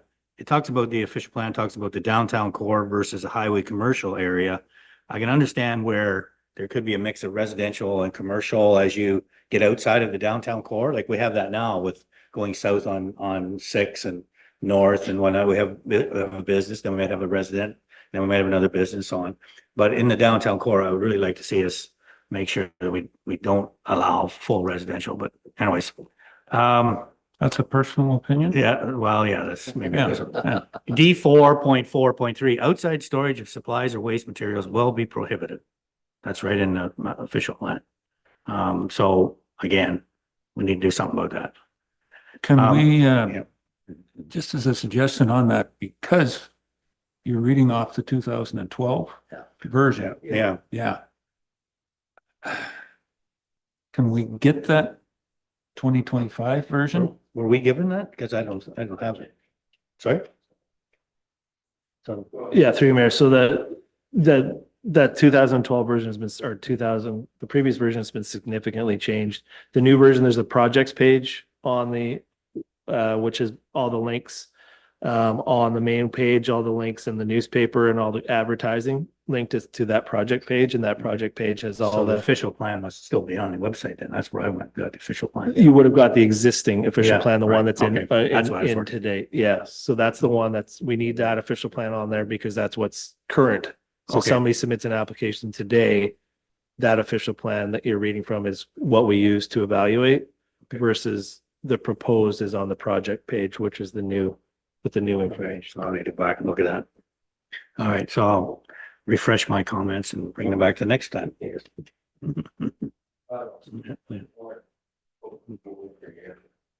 On the bylaws here. I do have one more question. Ahead of time. That doesn't affect anything but the mapping part. Go for it. Okay, so question, if we have, you have the map that shows the boundaries of our towns.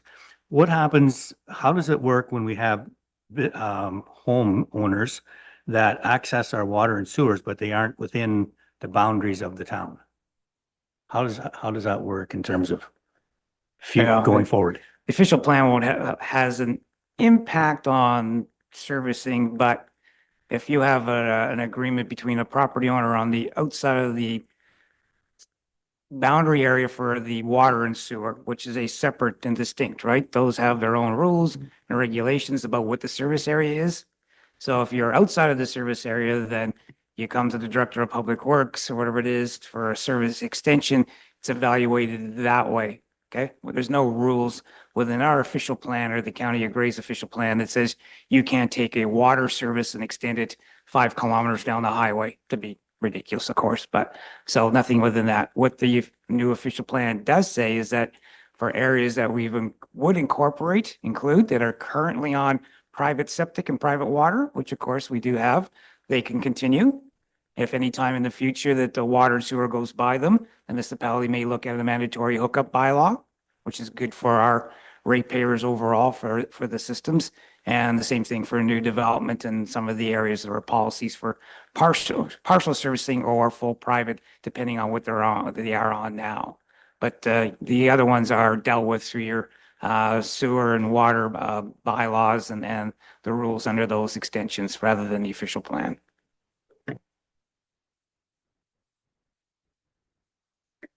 Maybe just a little bit further to that if I could, and I hope I'm not going to get into trouble. Which I tend to do. Those old extensions, let's say around the urban centers, especially in this case, Newstead and Durham, where they were extended outside or refrained from extending outside. When amalgamation came, basically the biggest reason was if somebody didn't pay, a user that's in Glenelg at the time and the service was coming from Durham, how does the Durham system collect that? Because it's outside if they didn't have an agreement. That was been the reason that a lot of that extension never happened for some urban buildup or residential buildup around a town. Amalgamation pretty much, did eliminate that because, well, unless you're in Newstead and we're going across the county line and sending it into Bruce County, which I'm not aware that we do, and I know we don't. So I think that's being addressed. Yeah, amalgamation addressed that issue. Okay. Any other questions? We'll just keep looking down here, so I don't have to look at that. Yeah, anyone? Okay, oh, Scott, please. All right, my question's back to Newstead. Why do we have to give up 150 acres to Newstead? I agree Durham should grow too, but our neighboring municipalities growing by far further than 150 acres. Well, David? I would say, let's hear from the Goochkis, let's hear from the, the Brews here in town, let's finish Sunvale off and all the rest of it. Let's hear from the county on its 9 acres or whatever it is, hectares down there kind of thing, which they have, of course, discussed lately at the county level kind of thing. So, Durham and Durham in particular has multiple opportunities that we've done for infill and all the rest of it. Plenty of opportunities for housing to kind of go up amongst multiple owners coming forward. So it has very good opportunity in that sense of the word, right? Again, we're back to the balancing of lands kind of question within that, is Councillor Noon discussed.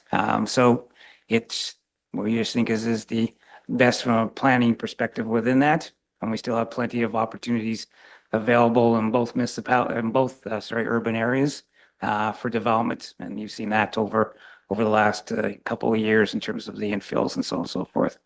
I'm quite sure I answered your question though, so. Yeah. If I could, Mr. Mayor, the clerk could certainly point out that doesn't take long for November 18th reports to come forward kind of quickly in terms of you having them in a timely manner to be able to review and all the rest of it. So if councillors, if you have individual things you would like us to take a look at, we certainly would appreciate, sending it if I could. Is that okay, Madam CAO? Right? So we can do that. May save us some time in November, maybe not. But at the same time, allow us to take a look at things in general. And the October 21st version available on the website, as the director has mentioned, is the one that we're currently working at. And one last little plug, we did make some changes to the dark sky policies in relationship to some words, just not all of them. At this point in time.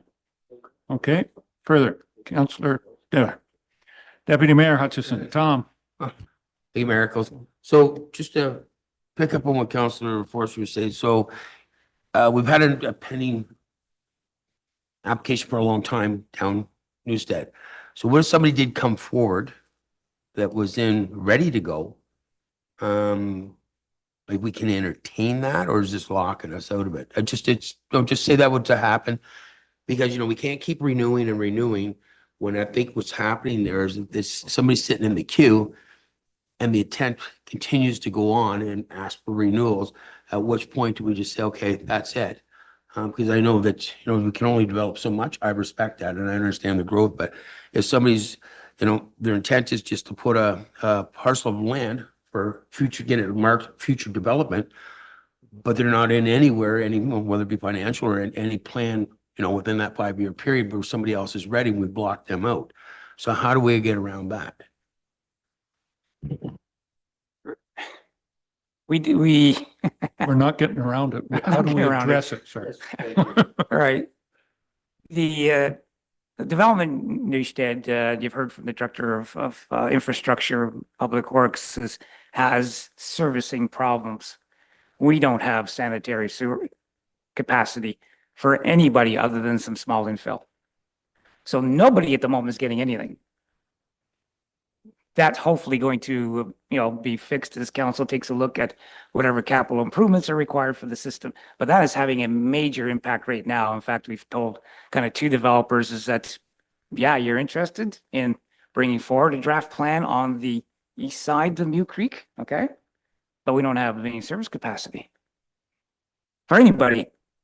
We're doing individual houses and things like that, not stopping that kind of thing, but we have a big subdivision, if I can use that word, servicing problem. So that doesn't negate your comments, should we be prepared for people coming forward? And the answer to that, of course, is yes. But we're still better off within the east side of Mule Creek for a number of things, and in particular at the moment where our pipes are and so on and so forth, which goes to cost of development. So we certainly would encourage Mr. Guczki to and others to come forward and with their plans. We've been hesitant to remove draft plan approvals. There's no doubt about that. What we have done, however, is said we're not giving you allocation anymore, because at one time when we gave you draft approval, we also gave you sewer and water allocation. We do not do that anymore. So we've kind of hedged our bets two ways. One is that we didn't tick off the person by recommending that their draft plan go away, okay, or be removed. At the same time, hedging the bets that we're going to, in Neustadt at least, get servicing and so on and so forth for those subdivisions, for that subdivision. But right now, nothing on a major scale is going forward in Neustadt other than individual infill and things like that we have done, so. Okay, so the follow-up is outside of all that, and I understand that. We're all aware of that. But we don't have that problem, just say hypothetically. So what I want to know though, is in that situation, if we can address or we come up with a solution down there for further services or to, take on a development, which is much needed, and we have no issues. And we have somebody that's sitting there that is actually in the queue is what I'm going to call it, that is blocking anybody else because in our OP, we're only allowed so much. How do we keep renewing or extending this applicant where you've got somebody that might be quite serious to go ahead? Because that's what I think's been happening down there is we've lost a couple that, oh no, there's nothing more developable because it's everything's allocated that we can go as far as our OP will allow us. Yeah, we haven't done that yet. We have said the one you're talking about for multiple years.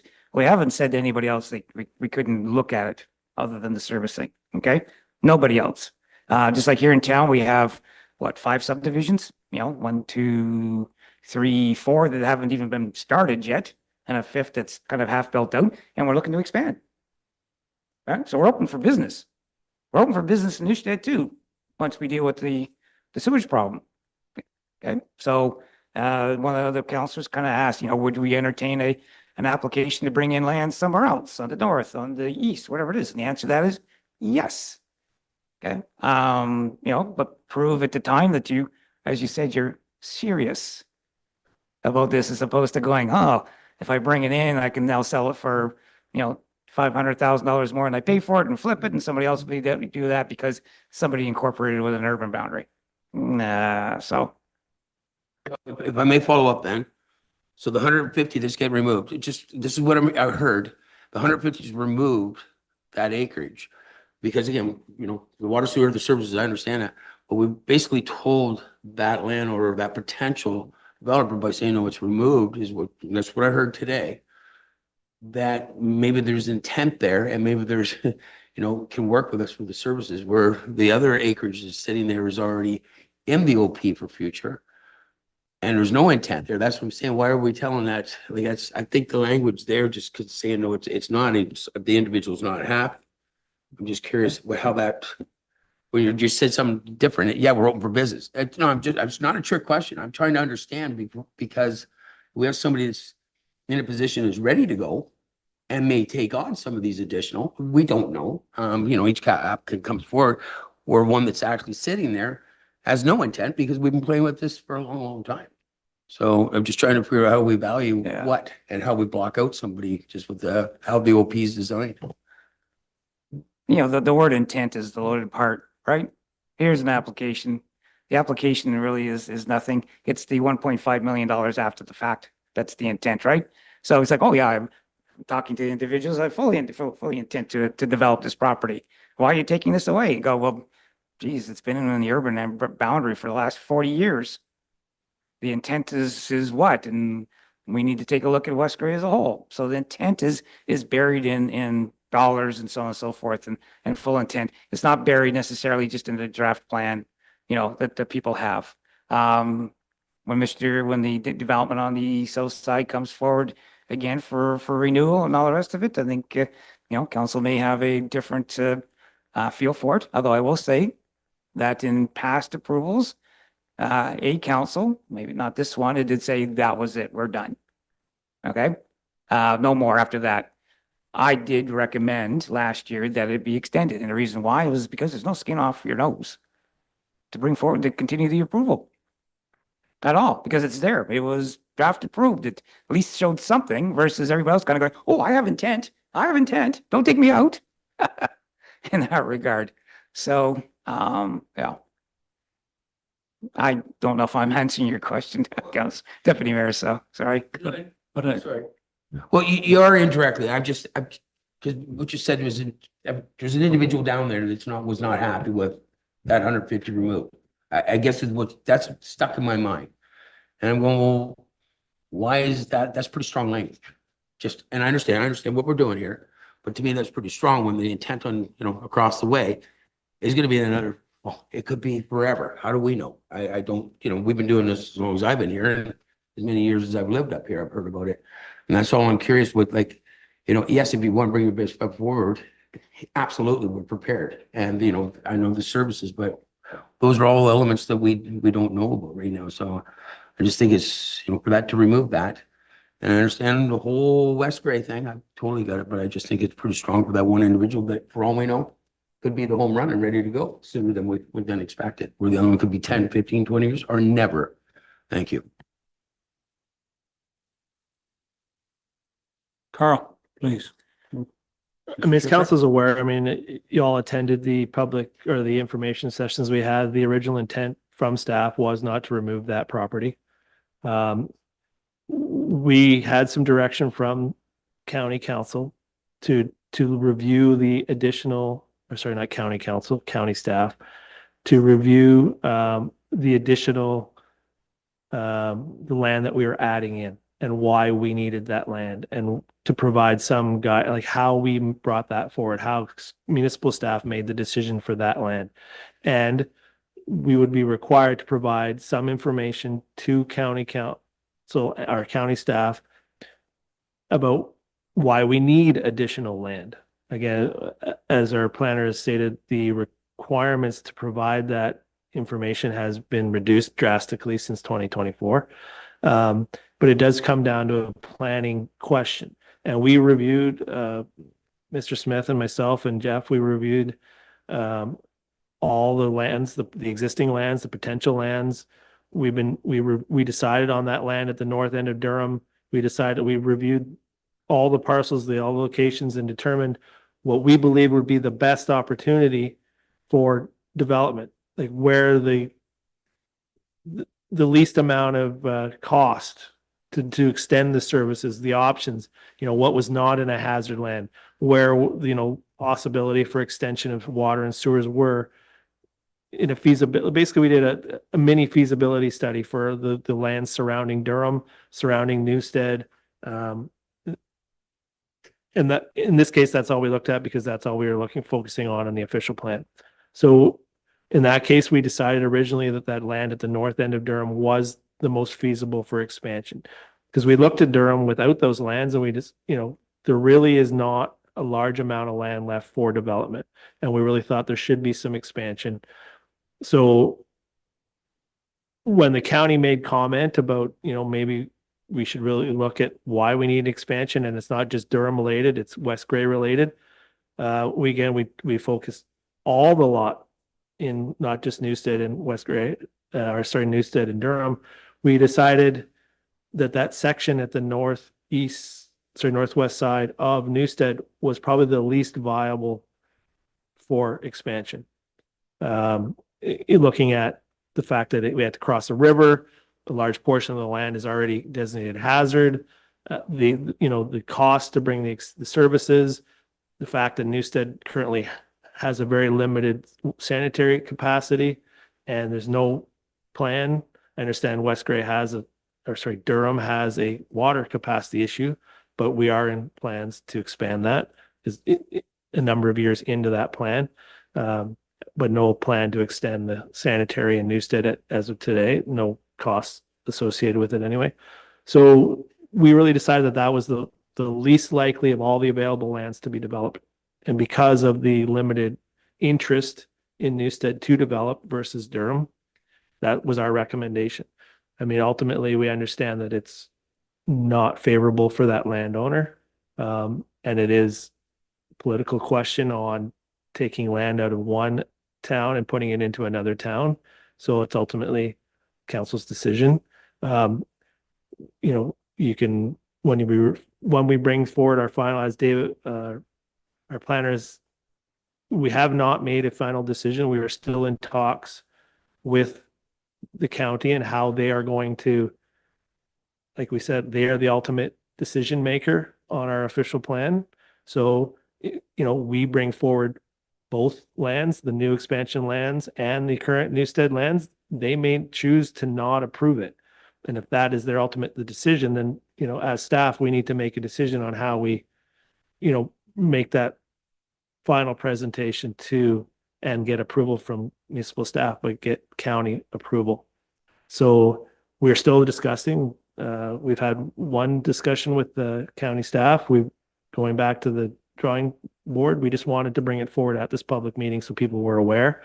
And ultimately, we're going to have to make, Mr. Smith's going to have to make a planning decision on, and with the county on how he feels, should or shouldn't be incorporated. And then the council will ultimately have to make a decision, do we better off leaving the land in Newstead, or are we better off having the additional land in Durham? And that will ultimately be, could be council's decision based on a recommendation by Mr. Smith. So, I mean, ultimately, if the county agrees to allow us to put both, we'll bring both. But if not, then we're going to have to make a decision, which would ultimately made a final decision by municipal council. Yeah, real quick follow-up. Thank you, Mr. Shipwreck. I appreciate that.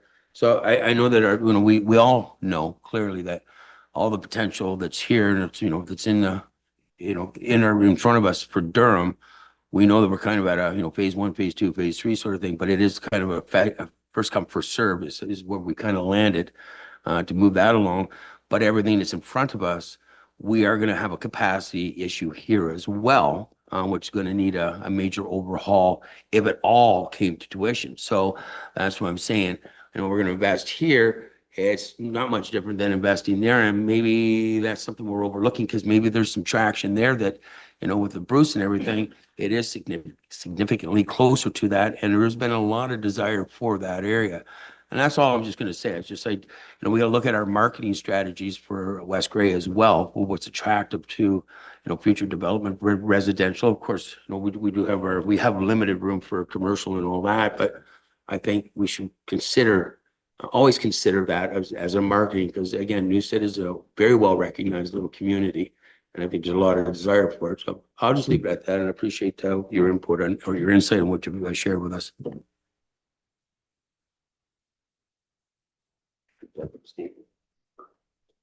Mr. Townsend, last statement. All We're right. done.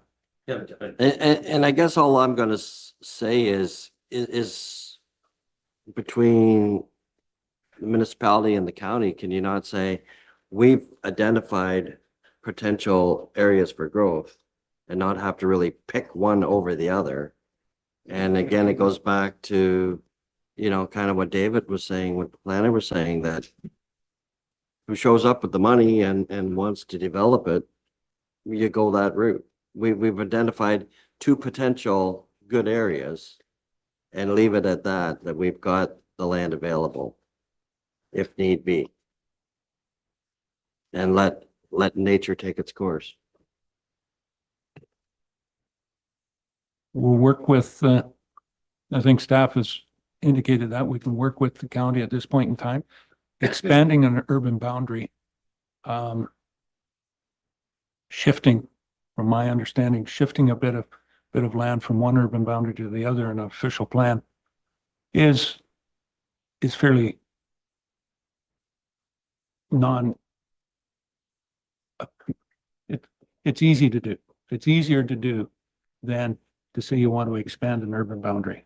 Under the provincial policy statement and whatnot, that gets into 3-4 year. The one question that probably will be asked is, if something was to happen in Newstead where, yes, we need 2,000 lots, what's the ease of making an official plan amendment and moving that, stock that we have back? And that might be that's where I think it's not, there is a bit of a flow there. So we shouldn't get too, I think we'll be okay. Right. If I may, Mr. Mayor, Newstead isn't being reduced to the size of the downtown. There's probably about 250 acres to 300 acres of vacant land outside of what we're suggesting that would stay within the boundary on the east side of Mute Creek. Yeah. There's some opportunities and Okay. All right. I think the meeting was scheduled for an hour. We've been here for 2+ hours now. Thought that's what it was going to be. Not that it's time sensitive, but I think we've had a very good discussion, and there still can be some further information shared back and forth between the council. Any questions, and have those access to staff on that for us coming forward on November the 18th for something finally official. Thank you to the public for your participation. I'm going to say, with everything done on the agenda, I'm going to adjourn the